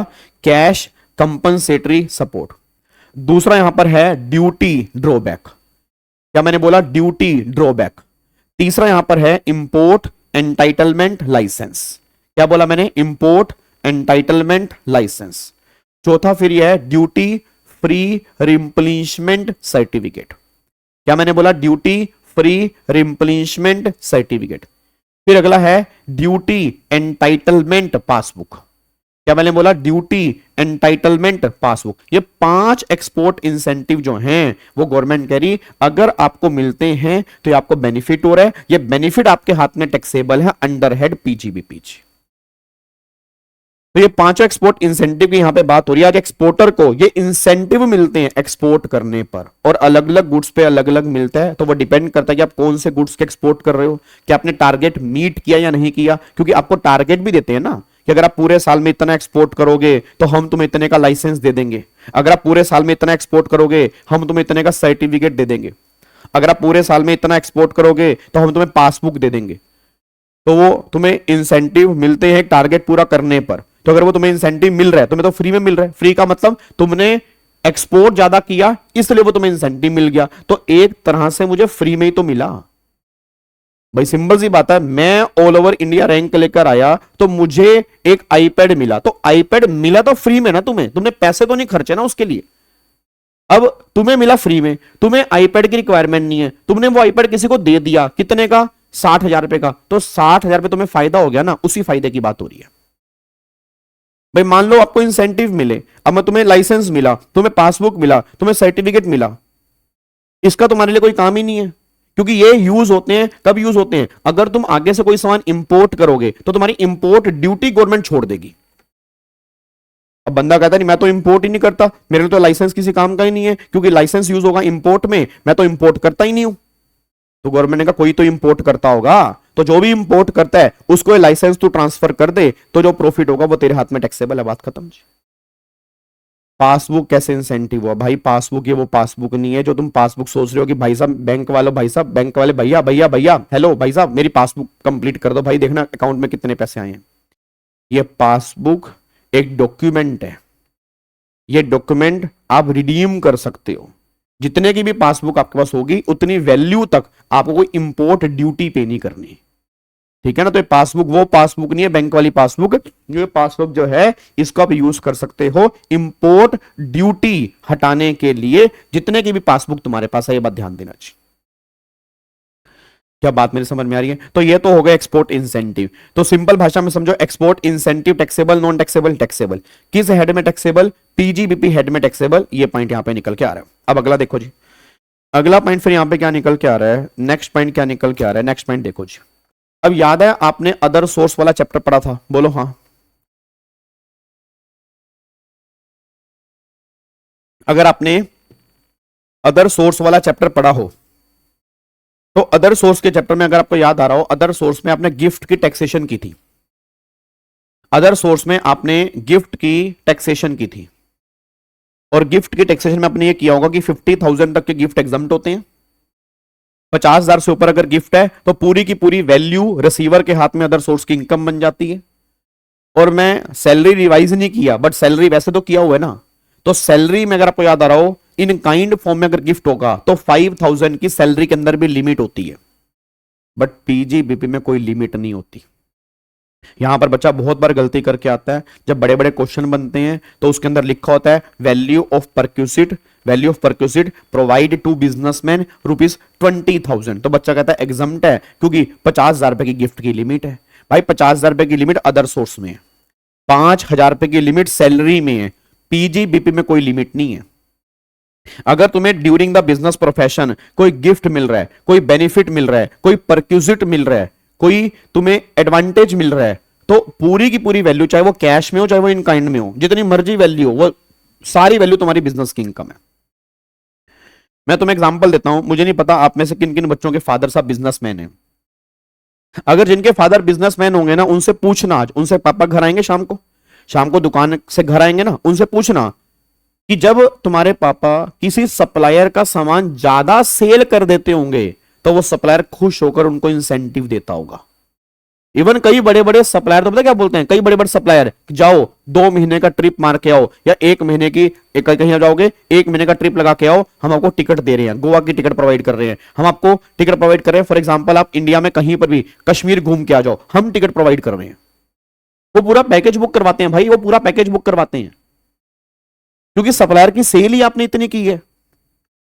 आज अगर मान लो मेरा स्टाफ अगर बढ़िया से काम करे तो मैं उसको बोनस दूंगा ना। तो आज अगर मैं अपने सप्लायर के लिए बहुत बढ़िया काम कर रहा हूं तो सप्लायर कई सारे गिफ्ट प्रोवाइड करते हैं हमें। तो गवर्नमेंट ने कहा ठीक है, वो गिफ्ट और बेनिफिट तेरे हाथ में टैक्सेबल है। अब मान लो आप में से कोई बच्चा है, अब नॉर्मली क्या होता है, बच्चे एग्जाम के बाद भूल जाते हैं, ये सारे आप मुझे अभी याद रख रहे हैं, अभी आप थैंक यू बोलते हैं, अभी आप थैंक यू सो मच बोलते हैं, अभी आप बोलते हैं। कई बार बच्चे कहते हैं आप भगवान हो, वो वर्ड मुझे बड़ा चुभता है क्योंकि भगवान तो एक ही है और उसके हम पैरों की जूती के, उसके हम पैरों के मिट्टी के कण के बराबर भी नहीं है, क्योंकि हम सबसे पापी इंसान है। ठीक है ना, हम मतलब हमारे अंदर पूरे कहते हैं ना वो अवगुण भरे हुए हैं। तो वो तो आप पता नहीं कैसे चलो लिख देते हो, आपका प्यार है, बट वो बच्चे अभी तक याद करते हैं। जहां रिजल्ट आया बच्चा कहता है गाबा कौन, मैं कौन, तू कौन, मैं कौन। हमने देखे हैं सर ऐसे बच्चे, हमने ऐसे बच्चे भी देखे हैं कि बच्चा देख के छुप गया कि है सामने से गाबा सर आ रहे हैं। तो वो time to time attitude, time to time बच्चे का लेवल चेंज होता है, क्योंकि जब बच्चा, जब ऑब्वियस बात है इस स्टेज से बाहर निकलेगा तो बच्चे का ना एटीट्यूड अलग लेवल पे होगा। यस आई डिड इट, वो भूल जाएगा आई डिड इट नहीं, वी डिड इट। तुमने अकेले ने अगर करा, तुम अकेले कुछ नहीं कर सकते भाई साहब। अकेले जिस दिन तुम्हें एक दिन भी अकेले कुछ करना पड़ गया, मैं गारंटी दे रहा हूं तुम वो दिन निकाल नहीं पाओगे। तुम्हें धुले धुलाए कपड़े मिलते, धुले धुलाए प्रेस करे हुए तुम्हें कपड़े मिलते, खाना तुम्हें बना बनाया मिल रहा, तुम आई डिड इट कैसे बोल देते हो बे। बट वही बात है, बच्चे के जुबान पे चढ़ जाता है तो बच्चा छुपना स्टार्ट करता है कि कौन गाबा सर, ठीक है ना, किया होगा किया होगा। रिस्पॉन्सिबिलिटी, जैसे पेरेंट्स की रिस्पॉन्सिबिलिटी है, पेरेंट्स साथ में रहते हैं तो उनकी कदर नहीं होती, ऐसे टीचर जब तक साथ में है तो टीचर की कदर नहीं है, टीचर अब साथ में नहीं होगा तो उस टाइम में भी कदर शायद फील हो। बट आजकल के बच्चे कदर बदर तो बहुत दूर की बात है। अब मैं कहना क्या चाह रहा हूं कि फॉर एग्जाम्पल एक बच्चे ने बोला नहीं नहीं सर हमें आपका पढ़ाया बहुत अच्छा लगा, गाबा सर कैसी बात कर दी, मैं आपको जो मेरा अच्छे नंबर आएंगे मैं आपको ना गिफ्ट दूंगा। कई बच्चे आते हैं रिजल्ट के बाद मिलने के लिए आते हैं, स्पेशली मिलने के लिए आते हैं, मुझे बहुत बढ़िया लगता है कोई बच्चा कहां से, कोई बच्चा कहां से आ रहा है। तो वो मिलने के लिए आया, उसने मेरी टीचिंग को देखकर मुझे गिफ्ट दिया, मुझे रिवॉर्ड दिया। तो ड्यूरिंग माई बिजनेस प्रोफेशन अगर मुझे कोई गिफ्ट मिल रहा है, मुझे कोई परक्यूजिट मिल रहा है, गवर्नमेंट ने कहा विवेक तेरे हाथ में टैक्सेबल है विदाउट एनी एग्जम्पशन, सारी की सारी तेरी बिजनेस की इनकम है। कायदे से अगर आप मुझे एक पेन भी दे रहे हैं, वो पेन अगर 10 रुपए का है, 10 रुपए का पेन भी मेरी इनकम है, कोई 5,000 रुपए 50,000 रुपए की लिमिट नहीं है, बस ये पर ध्यान दो जी। क्या बात मेरी समझ में आ रही है जी? क्या आपको बात मेरी समझ में आ रही है? पक्का पक्का। चलो अब अगले पॉइंट पर आओ जी, नेक्स्ट पॉइंट पर आओ। देखो अगला, देखो चाहे वो गिफ्ट मनी में कन्वर्टेबल हो, चाहे इन काइंड में हो, कैसा भी हो, वो आपके हाथ में टैक्सेबल है। फिर अगला बताओ और कौन सी इनकम टैक्सेबल है। फिर गवर्नमेंट कह रही है नॉन कंपीट फीस। ये नॉन कंपीट फीस का मतलब क्या होता है, ये पॉइंट भी तुम्हारे एग्जाम के अंदर जब वो टोटल इनकम वाला क्वेश्चन बनता है उसके अंदर कई ये सारे पॉइंट टोटल इनकम के क्वेश्चन में आते हैं। प्रॉब्लम क्या, बच्चा 28 को उतना टाइम देता नहीं, बच्चा कह रहा है गाबे यार वो क्वेश्चन करा, बेटे क्वेश्चन होंगे तब जब तुमने बातें पढ़ी होंगी। फिर पता क्या होगा, जब मैं तुम्हें क्वेश्चन कराऊंगा, जब मैं कहूंगा तुम्हें याद करो 28 में पॉइंट पढ़ा था, तुम्हारी आंखें खुलेंगी कब पढ़ा था, क्योंकि तुमने पूरा ध्यान लगा दिया क्वेश्चन पे। प्रोविजन के बिना क्वेश्चन होगा नहीं। तो दोनों चीजों के अंदर मैनेजमेंट जरूरी है। प्रोविजन के बिना क्वेश्चन नहीं है और बिना प्रोविजन के तुम क्वेश्चन करोगे तुम्हारे पल्ले नहीं पड़ेगा कुछ। ये सारे के सारे टोटल इनकम वाले क्वेश्चन के अंदर पॉइंट बनते हैं। अब ये नॉन कंप्लीट फीस वाला पॉइंट क्या कहता है, मान लो तुम्हारे एग्जाम में क्वेश्चन आ गया कि आपने क्या किया, आपने सामने, जैसे क्या होता है कई बार ना बहुत बड़ा कंपटीशन है मार्केट में, बहुत बड़ा कंपटीशन है, तो आपको पता बड़े बड़े बिजनेसमैन की क्या स्ट्रेटजी है। बड़े बड़े बिजनेसमैन ना कंपटीशन खड़ा होने देना ही नहीं चाहते। मुझे नहीं पता आपको आइडिया नहीं आइडिया, आप अगर शार्क टैंक इंडिया देखते हैं तो शार्क टैंक इंडिया में आई थिंक सीजन 1 के अंदर एक कंपनी आई थी हैमर करके। हैमर के हेडफोन आए थे और हैमर के हेडफोन थे और आई थिंक ईयरपोर्ट थे, उसने कई सारी चीजें निकाली थी।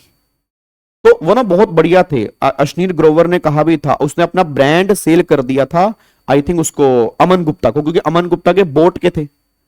अब अश्नीर ग्रोवर ने बोला था कि भाई तुम अब बहुत गलत काम कर रहे हो, तुम अपना ब्रांड सेल करो, बहुत गलत काम कर रहे हो, ये चीज सही नहीं है। बट उन्होंने अपना ब्रांड, वो फिर भी कुछ परसेंटेज उन्होंने रखी थी, बट मेजरली जो है वो अमन गुप्ता के पास आ गया था। तो ये बड़े बड़े जो बिजनेसमैन है ना सर, ये चाहते ही नहीं कि छोटा बंदा खड़ा हो। तो होता प्रैक्टिकल लाइफ में क्या है जी सर, अब जैसे अल्टीमेट सी और एसपीसी नहीं, एसपीसी ने हमें एक्वायर नहीं किया सर, एसपीसी ने अल्टीमेट सी को एक्वायर नहीं किया, हमारा कोलैबोरेशन है, हमारा एक जॉइंट वेंचर है, ठीक है ना। एक्विजिशन का मतलब क्या होता है कि अब यूसीए की सारी फैकल्टी एसपीसी की हो गई और जो फीस आएगी वो एसपीसी के पास आएगी, ऐसा बिल्कुल भी नहीं है। एक्विजिशन में क्या होता है कि भाई साहब हमारी चलनी, हमारे तो अभी भी चल रही है, हमारा प्लेटफॉर्म अभी भी है, क्लासेस हमारी अभी भी चल रही है, वेबसाइट हमारी अभी भी है। वो तो ये कि हमें एक और प्लेटफॉर्म मिल गया कि हमारी ऑनलाइन क्लासेस जो है वो एसपीसी के चैनल पे भी सीए वाली वहां पे पहुंच गई। ये चीज हुई है, नो नॉट एक्विजिशन, ये दैट इज जॉइंट वेंचर, आप मान सकते हो उसको। ठीक है, तो अब सुनो ध्यान से, मैं कहना क्या चाह रहा हूं, एक बात मेरे को बताओ। तो मैंने एक बंदे को बोला, मैंने कहा यार तू ना बिजनेस मत कर, तू ना बिजनेस मत कर। तो सामने वाले बंदे ने बोला पागल वागल है क्या, बिजनेस मत क्यों कर। अरे मान लो सामने से बंदा आ गया, यार गाबा सर आप ना टैक्स मत पढ़ाओ यार, यार अपना टैक्स पढ़ाना ना बंद कर दो, आप टैक्स पढ़ाना बंद कर दो, हम आपको 20 करोड़ रुपए देंगे। आप टैक्स पढ़ाना बंद कर दो, हम आपको 20 करोड़ रुपए देंगे। अब मैंने सोचा यार, मैं कहा विवेक यार 20 करोड़ रुपए मिल रहे हैं किस चीज के, कि मैं ये बिजनेस ना करूं, मतलब मैं ये प्रोफेशन ना करूं, मैं ये बिजनेस ना करूं, उसके लिए मुझे 20 करोड़ मिल रहे हैं। सही है यार, छोड़ देते हैं, क्या चक्कर है यार। ऐसा 20 करोड़ रुपए आ रहा है, मैं टीचिंग में लगा रहूंगा, 10-10 घंटे बोलूंगा, उसके बाद में 20 करोड़ नहीं कमा पाऊंगा यार। 20 करोड़ तो बहुत दूर की बात है, बड़ी भाई बहुत मोटा अमाउंट है ये तो यार। तो मैं कहा यार ठीक है भाई, परफेक्ट है। मैं कहा डन भाई, मैं तेरे एग्रीमेंट कर रहा हूं, मैं आज से जिंदगी में कभी भी टैक्स नहीं पढ़ाऊंगा, उसके लिए मैं तुमसे 20 करोड़ रुपए ले रहा हूं। तो बात खत्म हो गई ना। अब एक बात मेरे को बताओ, मुझे पैसा मिला कोई बिजनेस ना करने के लिए या कोई प्रोफेशन ना करने के लिए, 28 ने बोला वो यहां पे टैक्सेबल है। 28 ने बोला वो यहां पे टैक्सेबल है। आज अगर नॉन कंप्लीट फीस आपको मिलती है, मतलब business activity, profession activity, know how, trademark, patent, copyright, अगर इनको ना प्रोवाइड करने के लिए अगर पैसा मिल रहा है तो पैसा भी वो यहां पे टैक्सेबल होगा। बस ये पर ध्यान दो। क्या आपको बात मेरी समझ में आ रही है? तो वही बात यहां पे लिखी है, बट एक पॉइंट यहां पे मैंने क्लास में और बताया था कि दो केमिकल ऐसे होते हैं, एक तो CFC और एक SCFC, क्लोरोफ्लोरोकार्बन और एक हाइड्रो क्लोरोफ्लोरोकार्बन। ये दो केमिकल हैं जो ओजोन लेयर खराब करते हैं। तो अगर इन दो केमिकल को ना प्रोड्यूस करने के लिए जो पैसा मिलेगा उसको हम टैक्सेबल नहीं करेंगे, क्योंकि ये अच्छी बात है गवर्नमेंट के लिए। तो वैसे तो ये टैक्सेबल है, बट अमाउंट रिसीव और compensation receive for not producing CFC और SCFC is not taxable under the head PGP। बस ये पर ध्यान दो जी। क्या बात मेरी समझ में आ रही है जी? क्या आपको बात मेरी समझ में आ रही है? पक्का पक्का। अब अगले पॉइंट पर आओ जी। फिर अगर तुम्हें कोई कीमैन इंश्योरेंस पॉलिसी से अमाउंट मिल रहा है, अब ये keyman insurance policy other source के अंदर भी आती है, keyman insurance policy salary head के अंदर भी आती है, वो डिपेंड करता है कि किस पॉइंट ऑफ व्यू से बात की जा रही है। अब अगर मान लो एम्प्लॉयर है, एम्प्लॉयर की पॉलिसी है, तो एम्प्लॉयर एम्प्लॉई का रिलेशनशिप है, तो वो कीमैन इंश्योरेंस पॉलिसी जो है वो सैलरी हेड में जाएगी। एक बिजनेस है, बिजनेस का की पर्सन है, CEO, CFO, डायरेक्टर, मैनेजर, इनकी कीमैन इंश्योरेंस है, उसकी बात अगर होगी तो PGP के अंदर जाएगी। और अगर नॉर्मली फैमिली का जो की पर्सन है उसका इंश्योरेंस है, उसकी पॉलिसी जो है वो अदर सोर्स के अंदर जाएगी। तो वही बात यहां पे लिखी है, कीमैन इंश्योरेंस पॉलिसी जो है वो ये टैक्सेबल करेंगे PGP के अंदर। अगला पॉइंट नंबर रिपीट है, पॉइंट 8 मैंने यहां से हटा दिया, वो गिफ्ट बेनिफिट वाला पॉइंट ऊपर मैं कर चुका हूं। पॉइंट नंबर 9, इसको मैं पेंडिंग नहीं कराऊंगा, रेगुलर बैच में पेंडिंग करवाता हूं, क्योंकि रेगुलर बैच में पॉइंट हमने किया नहीं होता, बट आप सब पहले PGP पढ़ के बैठे हैं, ठीक है ना। इसलिए मैं पॉइंट 9 अब पेंडिंग नहीं कराऊंगा, क्योंकि मैं रेगुलर बैच में पॉइंट 9 पेंडिंग करवाता हूं, क्योंकि ये पॉइंट जो कनेक्ट करता है ना वो सेक्शन 40B से करता है। सेक्शन 40B के अंदर अमेंडमेंट है जी। मैं दोबारा कह रहा हूं, सेक्शन 40B के अंदर जो है, सेक्शन 40B के अंदर है अमेंडमेंट है। मैं दोबारा बोल रहा हूं, सेक्शन 40B में अमेंडमेंट है। पहले बच्चा कह रहा है हेलो गाबे 40B बता पहले है क्या। अरे यार गाबा सर आप किससे बात कर रहे हैं? आपको पता है 40B ऐसे सेक्शन में मत खेला करो, याद कराओ 40B क्या है, याद कराओ। 40B पार्टनरशिप फर्म, पार्टनरशिप हम पार्टनर को सैलरी पे कर रही है, याद करो सैलरी पे कर रही है और बोनस पे कर रही, कमीशन पे कर रही है। पार्टनरशिप हम पार्टनर को इंटरेस्ट पे कर रही है। Working partner, non working partner, ठीक है ना, वर्किंग और नॉन वर्किंग पार्टनर, ठीक है। और फिर वहां पे की लिमिट होती है, बुक प्रॉफिट देखते हैं। हाँ हाँ हाँ हाँ हाँ, थोड़ा थोड़ा थोड़ा थोड़ा याद आ रहा है वो अपना याद आया कि वर्किंग पार्टनर को दी गई सैलरी अलाउड होती है, नॉन वर्किंग पार्टनर को दी गई सैलरी नॉट अलाउड होती है। फिर वहां पे था कि पहले 3 लाख के बुक प्रॉफिट और फिर 3 लाख के बाद, तो यहां पे अमेंडमेंट आई है, अब 3 लाख की जगह 6 लाख, मतलब जो जितनी लिमिट थी ना वो लिमिट वहां पे डबल हो गई। जो पहले 3 लाख थी वहां पे 6 लाख हो गई, जहां 1.5 लाख था वहां 3 लाख हो गया। तो अब एक बात मेरे को बताओ, मेरा पूरी क्लास से क्वेश्चन है, मेरा पूरी क्लास से क्वेश्चन है, अब जो वहां पे लिमिट होती थी तो हम क्या बोलते थे, हम ये बोलते थे कि पार्टनरशिप फर्म अगर वर्किंग पार्टनर को रेमुनरेशन दे रही है तो जितनी लिमिट है सेक्शन 40B में उतनी रेमुनरेशन जो है वो अलाउड है पार्टनरशिप फर्म के हाथ में, यही बात बोलते थे। आप मेरी बात से एग्री करते हो? यहां पे अब 6 लाख की लिमिट हो चुकी है, जब हम आगे रख के करेंगे तो आपको समझ में आ जाएगा। मतलब मैं दोबारा बोलता हूं, मैंने क्या बोला कि वहां पे ये होता था कि पार्टनरशिप फर्म अगर वर्किंग, नॉन वर्किंग को तो डिसअलाउड ही है, नॉन वर्किंग वाली तो अलाउड ही नहीं है, वर्किंग पार्टनर को अगर सैलरी पे कर रही है तो जितने उसके बुक प्रॉफिट होंगे, जो लिमिट उसके अकॉर्डिंग आएगी, उतनी रेमुनरेशन फर्म के हाथ में अलाउड है। अच्छा, उतनी रेमुनरेशन फर्म के हाथ में अलाउड है, मतलब फर्म अपने P&L में डेबिट कर सकती है। अब ये पैसा पार्टनर को भी मिलेगा, तो मुद्दा ये निकल के आ रहा है कि क्या ये पार्टनर के हाथ में ये रेमुनरेशन मतलब एग्जम्प्ट है या टैक्सेबल है? तो गवर्नमेंट ने कहा पार्टनरशिप फर्म से पार्टनर को प्रॉफिट मिलता है तो वो तो एग्जम्प्ट होता है, क्योंकि उस पर ऑलरेडी पार्टनरशिप फर्म टैक्स पे कर चुकी है। ऑलरेडी पार्टनरशिप फर्म क्या पे कर चुकी है? टैक्स पे कर चुकी है। अब जो पार्टनरशिप फर्म पार्टनर को रेमुनरेशन दे रही है, रेमुनरेशन, तो जितनी फर्म के हाथ में अलाउड हो गई, अलाउड का मतलब फर्म ने जितनी P&L में डेबिट कर ली उतनी पार्टनर के हाथ में टैक्सेबल है। क्योंकि भाई एक बंदा तो टैक्स पे करेगा ना, या फर्म टैक्स पे करे या पार्टनर टैक्स पे करे। जब फर्म को डिडक्शन मिल गई तो फर्म के प्रॉफिट कम हो गए, फर्म ने उस पर टैक्स पे नहीं किया, तो पार्टनर के हाथ में वो इनकम बन जाएंगी, पार्टनर उस पर टैक्स पे करेंगे। और जितनी सैलरी फर्म के हाथ में डिसअलाउड है उतनी पार्टनर के हाथ में एग्जम्प्ट होगी। रीजन क्योंकि ऑलरेडी उस पर फर्म टैक्स पे कर चुकी है। नहीं समझ में आ रहा? मैं एक सिंपल सा एग्जांपल लेता हूं, वैसे हम आगे जाके 40B के अंदर देखेंगे, बट मैं तुम्हें बता रहा हूं जो तुम टोटल इनकम वाले क्वेश्चन में पॉइंट्स देखते हो ना, वो कहां से पॉइंट्स बनते हैं? वो यहीं से पॉइंट्स बनते हैं। प्रॉब्लम क्या है, अब आपने इतनी ध्यान से कभी प्रोविजन पढ़े नहीं, उसके बेस पे क्वेश्चन पल्ले ही नहीं पढ़ रहे। हमें लग रहा है भाई साहब क्वेश्चन ही खतरनाक लेवल का बन रहा है, और ये सारे पॉइंट्स एग्जाम के अंदर बन चुके हैं। अब ये पार्टनरशिप फर्म है, ये 2 पार्टनर है, वर्किंग पार्टनर है, नॉन वर्किंग पार्टनर है। वर्किंग पार्टनर को मान लो 6 लाख की सैलरी दी जा रही है, नॉन वर्किंग को मान लो 4 लाख की सैलरी दी जा रही है। अब ये बात तो क्लियर है कि भैया इसको यहां पे 6 लाख की सैलरी, इसको 4 लाख की सैलरी, तो नॉन वर्किंग की सैलरी 4 लाख रुपए फर्म के हाथ में डिसअलाउड है। फर्म के हाथ में क्या है? डिसअलाउड है। तो इसके हाथ में डिसअलाउड का मतलब क्या हो गया? इसके हाथ में डिसअलाउड का मतलब क्या हो गया? बोलो बोलो बोलो। इसके हाथ में डिसअलाउड का मतलब कि डिसअलाउड का मतलब फर्म उसको अपने P&L में डेबिट नहीं कर सकती। तो क्या वो फर्म के हाथ में टैक्सेबल हो चुकी है? यस हो चुकी है, यस हो चुकी है। अब अगर पार्टनर की भी वो इनकम मान लेंगे तो डबल टैक्स लगेगा? गवर्नमेंट ने कहा नहीं, गवर्नमेंट ने कहा नहीं, अगर इसके हाथ में डिसअलाउड है तो फिर पार्टनर के हाथ में एग्जम्प्ट है।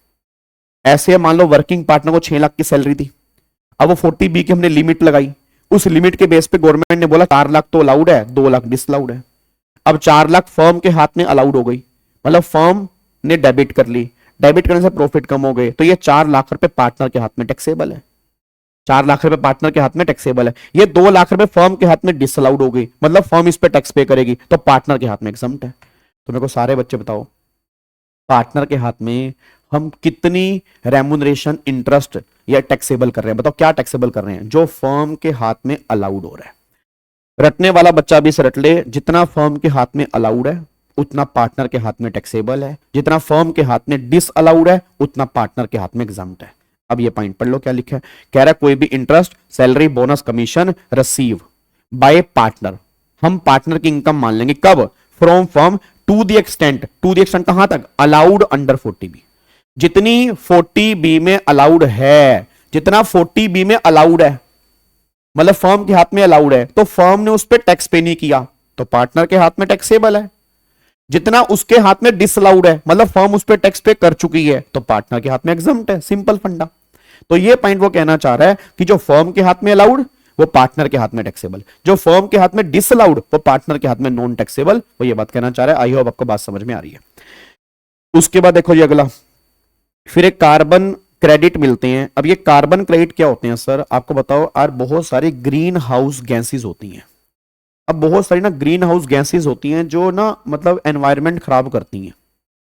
अब एनवायरनमेंट खराब करते हैं तो गवर्नमेंट चाहती है वो गैसेज ना आए, मतलब बाहर ना आए। बट प्रॉब्लम क्या है कि बड़ी बड़ी इंडस्ट्री से वो गैसेस निकलती हैं, तो गवर्नमेंट उसको ना रोकना चाह रही है, गवर्नमेंट उसको रोकना चाह रही है। तो गवर्नमेंट कह रही है अगर वो गैसेस आप नहीं प्रोड्यूस करेंगे तो हम तुम्हें कंपनसेशन देंगे। उस कंपनसेशन को बोलते हैं कार्बन क्रेडिट। कार्बन, कार्बन का मतलब ये केमिकल, नहीं प्रोड्यूस करोगे तो हम तुम्हें बदले में क्रेडिट देंगे। अब याद है सीएफसी और एससीएफसी, सीएफसी और एससीएफसी ना प्रोड्यूस करने के लिए जो पैसा मिलता है वो तो नॉन टैक्सेबल है, बट गवर्नमेंट ने कहा ये टैक्सेबल है, बट ज्यादा रेट से नहीं, नॉमिनल रेट फ्लैट 10% टैक्सेबल है। तो यहां पे वो स्लैब रेट नहीं लगेंगे, गवर्नमेंट ने फिक्स रेट कर रखा है कि जो भी तुम्हें कार्बन क्रेडिट मिलते हैं तो उसकी इनकम पर हम 10% टैक्सेबिलिटी यहां पे कर सकते हैं। गवर्नमेंट ये बात कहना चाह रही है। क्या बात समझ में आ रही है जी? उसके बाद फिर यहां पर income drive from trade professional, ठीक है जी, मतलब आपको ट्रेड से, प्रोफेशन से, वोकेशनल कोर्स हो गया, इनसे आप अगर इनकम कमा रहे हैं तो वो यहां पे टैक्सेबल है। उसके बाद यहां पर ये पॉइंट नंबर 11 और 12, तो आप देख पा रहे हो 28 में कितने सारे पॉइंट्स हैं। आपने पहले भी जरूर पढ़े होंगे, बट मैं गारंटी तो चलो क्या ही दूंगा, मतलब पहले भी आपने जरूर पढ़े होंगे, बट मे भी कई बच्चे ऐसे हो सकते हैं जिन्होंने इतने ध्यान से नहीं पढ़े होंगे। वरना दोबारा बोल दूं, मैं इससे ऊपर टाइम मैं भी नहीं लगा पाऊंगा, क्योंकि ये रिवीजन क्लास है, मेरी रिवीजन क्लास में रिवाइज करना है, ना कि इसके अंदर घुसना है हमें, वो टाइम हमारे पास अब है नहीं है। ठीक है, तो आप मैं कहना क्या चाह रहा हूं, देखो इतनी सारी इनकम जो है, हाँ 115 बीबीजी 30% वाला खत्म हो गया। 30% वाला कौन सा? वो तो इक्विलाइजेशन लेवी है।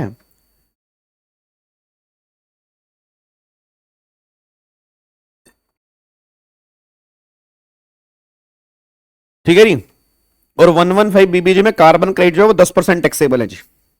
अब सुनो, तो अब मैं सुनो ध्यान से, कहना क्या चाह रहा हूं। हेलो भाई साहब, सर ब्लर इमेज बन रही है 40B की, कोई बात नहीं, आगे जाके क्लियर हो जाएगी, आगे जाके क्लियर हो जाएगी। जब मैं 40B रिवाइज कराऊंगा ना तो आपकी आगे जाके क्लियर हो जाएगी। बिल्कुल आपने टेंशन नहीं लेनी यार, टेंशन नहीं लेनी। ठीक है जी, तो इधर सुनो ध्यान से, मैं कहना क्या चाह रहा हूं। तो पॉइंट मेरा क्या निकल के आ रहा है, अब ये 2 पॉइंट क्या कहते हैं, एक बात मेरे को सोच के बताओ। हेलो भाई साहब, ओए ओए ओए ओए ओए ओए ओए ओए चिंटू, इधर एक पॉइंट मेरे को बताना। याद है आपने कैपिटल गेन में एक सेक्शन किया था 45-2? 45-2 यार, फिर वही बात कर दी काबा सर यार, फिर वही बात कर दी आपने। फिर आपको नहीं पता सामने कौन बैठा है। 45-2 हमें ये याद नहीं है कि कैपिटल गेन में क्या पढ़ा था हमने, आप 45-2 की बात कर रहे हो, किसी को याद आ रहा है? 45-2 conversion of capital asset into stock in trade. Capital asset को अगर हम स्टॉक इन ट्रेड में कन्वर्ट करते हैं तो उसको ट्रांसफर मान लेते हैं, फिर जब आगे स्टॉक इन ट्रेड बेचते हैं तो उस टाइम पर कैपिटल गेन टैक्सेबल होता है। और कन्वर्जन के दिन की एफएमबी, कन्वर्जन के दिन की एफएमबी जो होती है वो हमारा सेल प्राइस बन जाता है कैपिटल गेन का। हाँ हाँ हाँ हाँ हाँ हाँ हाँ हाँ, याद आ गया, याद आ गया, याद आ गया। अब एक बात बताओ, कैपिटल एसेट को स्टॉक इन ट्रेड में कन्वर्ट करने पर जब कैपिटल गेन लगता है तो गवर्नमेंट कहती है जब स्टॉक इन ट्रेड को कैपिटल एसेट में कन्वर्ट करोगे तो पीजीबीपी लगेगा। क्या लगेगा? पीजीपी। देखो कंपलसरी कन्वर्जन नहीं डाला है, कंपलसरी एक्विजिशन था, वो 45-5 वाला था। ठीक है, तो सिंपल सी बात है कि भैया से कैपिटल को स्टॉक इन ट्रेड में कन्वर्ट करना ये 45-2 है, स्टॉक इन ट्रेड को कैपिटल एसेट में कन्वर्ट करना ये आपका पीजीपीएच, ये आपका पीजीपी है। तो इसमें क्या होगा, जितने का भी स्टॉक इन ट्रेड जो होगा, अब उस एफएमबी में से जो भी उसकी कॉस्ट होगी वो माइनस कर दोगे, बैलेंस आपके प्रॉफिट जो है वो टैक्सेबल है पीजीपी के अंदर जी। बैलेंस जो है वो टैक्सेबल होगा, मतलब जितना तुम्हारी एफएमबी है उस दिन की, उसमें से कॉस्ट माइनस कर दो, क्योंकि कॉस्ट डेबिट होगी, तो बैलेंस इनकम जो है वो टैक्सेबल है पीजीपी के अंदर। तो क्रक्स क्या निकल कर रहा है, कैपिटल एसेट को स्टॉक इन ट्रेड में कन्वर्ट करना वो कैपिटल गेन है, स्टॉक इन ट्रेड को कैपिटल एसेट में कन्वर्ट करना वो पीजीपी है। क्या बात मेरी समझ में आ रही है? ठीक है, तो ये पॉइंट आ रहा है। और ये पॉइंट अब लास्ट पॉइंट है कि आज एक बात बताओ, बहुत सारे कॉन्ट्रैक्ट होते हैं बिजनेस के, बहुत सारे कॉन्ट्रैक्ट होते हैं बिजनेस के यार, कई सारे बिजनेस कॉन्ट्रैक्ट हैं। जैसे मान लो फॉर एग्जांपल मैंने मशीनरी वाले से कॉन्ट्रैक्ट किया, भाई मशीनरी मेरे को डिलीवर करवा दियो, उस बंदे ने मशीनरी डिलीवर नहीं करवाई, कॉन्ट्रैक्ट बीच में टर्मिनेट कर दिया, उसके लिए उसने मुझे कंपनसेशन दिया, उसके लिए उसने मुझे कंपनसेशन दिया। तो मेरा कोई कॉन्ट्रैक्ट है मान लो कैपिटल एसेट से रिलेटेड, उसने वो मेरे को डिलीवर नहीं करवाई, वो टर्मिनेट हो गया, उसके लिए मुझे कंपनसेशन। तो कोई कॉन्ट्रैक्ट अगर आपका बिजनेस से कनेक्टेड है और वो बीच में टर्मिनेट हो रहा है या उसकी कंडीशन मॉडिफाई हो रही है जिस वजह से कंपनसेशन मिल रहा है, तो वो कंपनसेशन भी तुम्हारा 28 में यहां टैक्सेबल है। बस ये पर ध्यान दो जी। ये हैं सारी के सारी इनकम जो इंपॉर्टेंट है जी। आप अगर इतने पॉइंट्स में दिमाग में लेके चलोगे, आपके टोटल इनकम अगर ये पॉइंट बनते हैं तो आप उसको सोल्व करोगे। ठीक है, एक बार फटाफट से 2 मिनट लगाते हैं, सारे बच्चे कोशिश करेंगे सारा पॉइंट्स, क्योंकि लास्ट रिवीजन है। इसके बाद मुझे नहीं पता आप रिवीजन कब करोगे, मे बी चार्ट बुक से करोगे, और चार्ट बुक आपको कल या परसों, मैंने आपको पहले भी बोला था, आपको इनकम टैक्स की चार्ट बुक भी मिल जाएगी और जीएसटी का क्वेश्चन बैंक भी ऑलमोस्ट तैयार हो चुका है। तो कल या परसों के अंदर विद अनाउंसमेंट आपको वो दोनों मैं प्रोवाइड करवा दूंगा। क्या बात मेरी समझ में आ रही है? और हो सकता है तो मैं कल वाली रात वाली क्लास में अनाउंस कर दूंगा और आपको वो चार्ट बुक की फोटो भी दिखा दूंगा। फोटो का मतलब पूरी चार्ट बुक आपको दे दूंगा जी। तो उसके अंदर से आप जब रिवाइज करोगे तो और अच्छे से आपको रिवाइज होगा, उसमें आपकी लास्ट रिवीजन हो सकती है।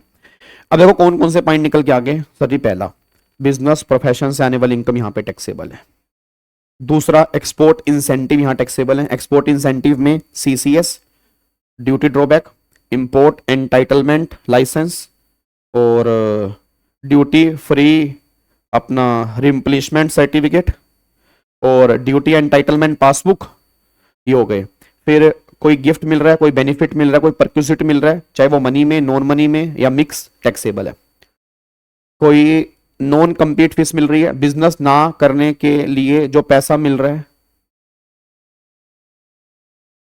पर इनकम टैक्स के क्वेश्चन बैंक में बहुत सारे मिस नहीं, ऐसा नहीं हो सकता, सिर्फ स्टार्टिंग के 1-2 चैप्टर के अंदर हैं जी ऑलमोस्ट, बाकी तो सही होगा। आई थिंक रेजिडेंशियल स्टेटस वाले में 1-2 क्वेश्चन है बस जिसके अंदर आंसर में दिक्कत है, वही मैंने सही करवा दी है, बाकी ऑलमोस्ट मेरे को लगता है सही होंगे जी। बाकी आप मुझे दिखाना, ऐसा होना तो नहीं चाहिए,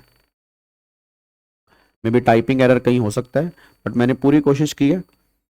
ठीक है, चलो वापस आओ, कहते हैं हाँ। उसके बाद फिर अगला आ गया कि कोई बिजनेस एक्टिविटी ना करने के लिए जो पैसा मिलेगा वो पैसा भी तुम्हारा यहाँ पे टैक्सेबल होगा, और कोई नो हाउ ट्रेडमार्क ना शेयर करने के लिए पैसा मिलेगा वो भी यहाँ पे टैक्सेबल होगा, बट सीएफसी और एससीएफसी वाला टैक्सेबल नहीं होगा।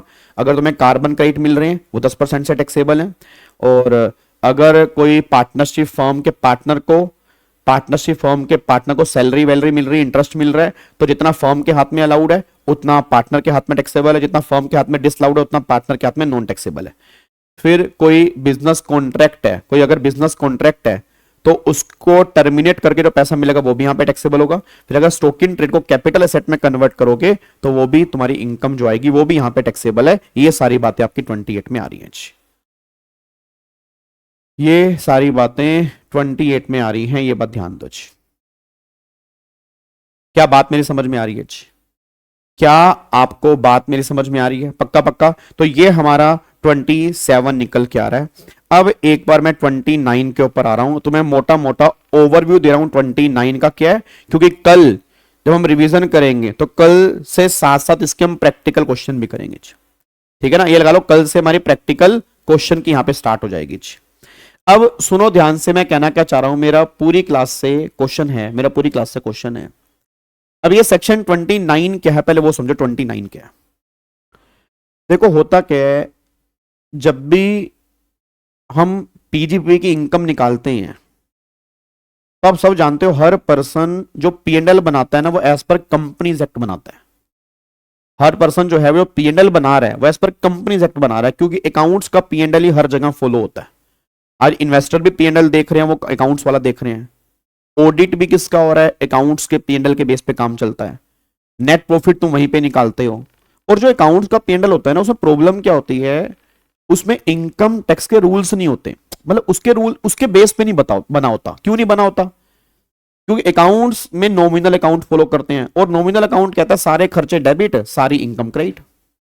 इनकम टैक्स वाले कहते हैं हमारे इनकम टैक्स में ऐसा नहीं होता। जब तुम बिजनेस की इनकम निकालोगे तो बिजनेस के खर्चे ही डेबिट होंगे और बिजनेस की इनकम ही क्रेडिट होगी। अब क्रेडिट साइड में तो तुमने बहुत सारी इनकम दिखा रखी है, एफडी का इंटरेस्ट है, सेविंग का इंटरेस्ट है, कैपिटल गेन की इनकम है, ये इनकम है, वो इनकम है, तो वो बिजनेस की इनकम में थोड़ा आएगी। तो इसलिए हमें अकाउंट्स के नेट प्रॉफिट में या कंपनीज एक्ट के नेट प्रॉफिट में हमें एडजस्टमेंट करनी होती है, एड लेस करना होता है बिजनेस के प्रॉफिट में आने के लिए। तो कितनी एडजस्टमेंट करनी होती है? 4 एडजस्टमेंट करनी होती है। 2 करनी होती है एक्सपेंडिचर की और 2 करनी होती है इनकम की। तो वो क्या एडजस्टमेंट करनी होती है, तो मैं तुम्हें मोटा मोटा आइडिया दे रहा हूं कि क्या करना होता है। तो गवर्नमेंट ने कहा देखो जी सबसे पहले ना बेस ले लो नेट प्रॉफिट, जो भी आपके कंपनीज एक्ट वाले हैं, जो भी पीएनएल दे रखे हैं उसमें एक नेट प्रॉफिट होंगे, वो बेस ले लिए बेस। उसमें आप क्या करो, उसमें आप वो सारे एक्सपेंडिचर जोड़ दो जो पीएनएल के डेबिट साइड में दिए हुए हैं, बट वो डेबिट साइड में होने नहीं चाहिए, मतलब एज पर इनकम टैक्स वो डेबिट होने नहीं चाहिए, वो गलत डेबिट किए हुए हैं, वो डेबिट नहीं होना चाहिए, तो वो सारे के सारे ऐड कर दो। मतलब क्या ऐड करना है कि वो खर्चे सारे ऐड कर दो जो डेबिट किए हुए थे, डेबिट नहीं होने चाहिए। जो डेबिट किए हुए थे वो डेबिट नहीं होने चाहिए, वो सारे खर्चे ऐड कर दो। फिर वो सारे खर्चे माइनस कर दो जो डेबिट होने चाहिए थे, वो डेबिट नहीं हुए थे। जो डेबिट होने चाहिए थे मतलब वो पीएनएल के डेबिट में दिखने चाहिए थे, बट अकाउंट्स वालों ने उसको पीएनएल के डेबिट में नहीं दिखाया, तो वो तो हमें डेबिट में दिखाने पड़ेंगे एज पर इनकम टैक्स, तभी तो प्रॉफिट आएगा, तो वो माइनस करो। फिर तुम वो सारी इनकम यहां से हटा दो जो क्रेडिट की हुई है, क्रेडिट नहीं होनी चाहिए। अब तुमने पीएनएल के क्रेडिट साइड में इनकम दिखा रखी है, वो इनकम क्रेडिट होनी ही नहीं चाहिए थी। क्यों दिखा रखी है भाई, किस लिए दिखा रखी है, वो यहां से हटाओ, क्योंकि वो बिजनेस की है ही नहीं। और वो सारी की सारी इनकम ऐड करोगे जो क्रेडिट होनी चाहिए थी बट क्रेडिट नहीं हुई थी, मतलब जो बिजनेस की इनकम है जो आनी चाहिए थी बट अकाउंट्स वाले ने वो दिखाई नहीं थी। जहां ये 4 एडजस्टमेंट आप कंप्लीट कर दोगे ना, आपके प्रॉफिट बिजनेस के आ जाएंगे। ये पूरा 29 का बेस है, और आपने अगर पहले पीजीबी पढ़ा हुआ है आप चेक कर लो, पूरा पीजीबीपी इसी बेस पे काम करता है। आप चेक करना, आज तक आपने जितने भी क्वेश्चन किए होंगे आप वही सारे खर्चे जोड़ते होंगे जो डेबिट किए हुए थे बट वो डेबिट होने नहीं चाहिए थे। अब वही खर्चे माइनस करते होंगे जो डेबिट होने चाहिए थे बट वो डेबिट नहीं किए थे। अब वही इनकम माइनस करते होंगे जो क्रेडिट की हुई थी, क्रेडिट नहीं होनी चाहिए थी। और वही इनकम आप ऐड करते होंगे जो क्रेडिट होनी चाहिए थी बट क्रेडिट नहीं हुई थी। इनके बाद आपके प्रॉफिट निकल कर आएंगे बिजनेस के, जिसके बेस पे आप टैक्स पे करेंगे और कैलकुलेशन करेंगे। ठीक है, तो ये सारी बातें आज हमने यहाँ पे डिस्कस की हैं। फिर कल वाली क्लास में हम यहाँ पे अपना सेक्शन नंबर 30 स्टार्ट करेंगे। ये पहले एक प्रैक्टिकल क्वेश्चन है जिसके बेस पर मैं तुम्हें समझाऊंगा। आपने देखा होगा ऐसे ऐसे क्वेश्चन एग्जाम के अंदर बनते हैं, इसी तरह के कुछ क्वेश्चंस होते हैं जो एग्जाम के अंदर बनते हैं। नीचे अदर इंफॉर्मेशन में कुछ दिया होता है और वो बोलते हैं कि बिजनेस की इनकम निकाल दो जी। ठीक है जी, तो वो सारी बातें करेंगे कल वाली क्लास में। डिडक्शन की क्लास अपलोड कर दी है, 5 घंटे कुछ मिनट की है, उसको एक बार जरूर देख लेना, उसमें पूरा डिडक्शन कवर है। और फिर हम ये पीजीपी कल वाली क्लास में करेंगे। ठीक है जी, चलो ओके जी, bye bye, tata, thank you so much, God bless you, जय हिंद, thank you so much, thank you so much. कल मिलेंगे हम शाम को सेम टाइम 4:30 बजे, फिर मिलेंगे कल ही रात को पहली क्लास। हमारी नई सीरीज जो है that is not for all but for all, उसका लेक्चर नंबर 1, जिसमें हम कल क्वेश्चन करेंगे और बहुत बढ़िया बढ़िया क्वेश्चन करेंगे। Thank you so much, bye bye, take care ji.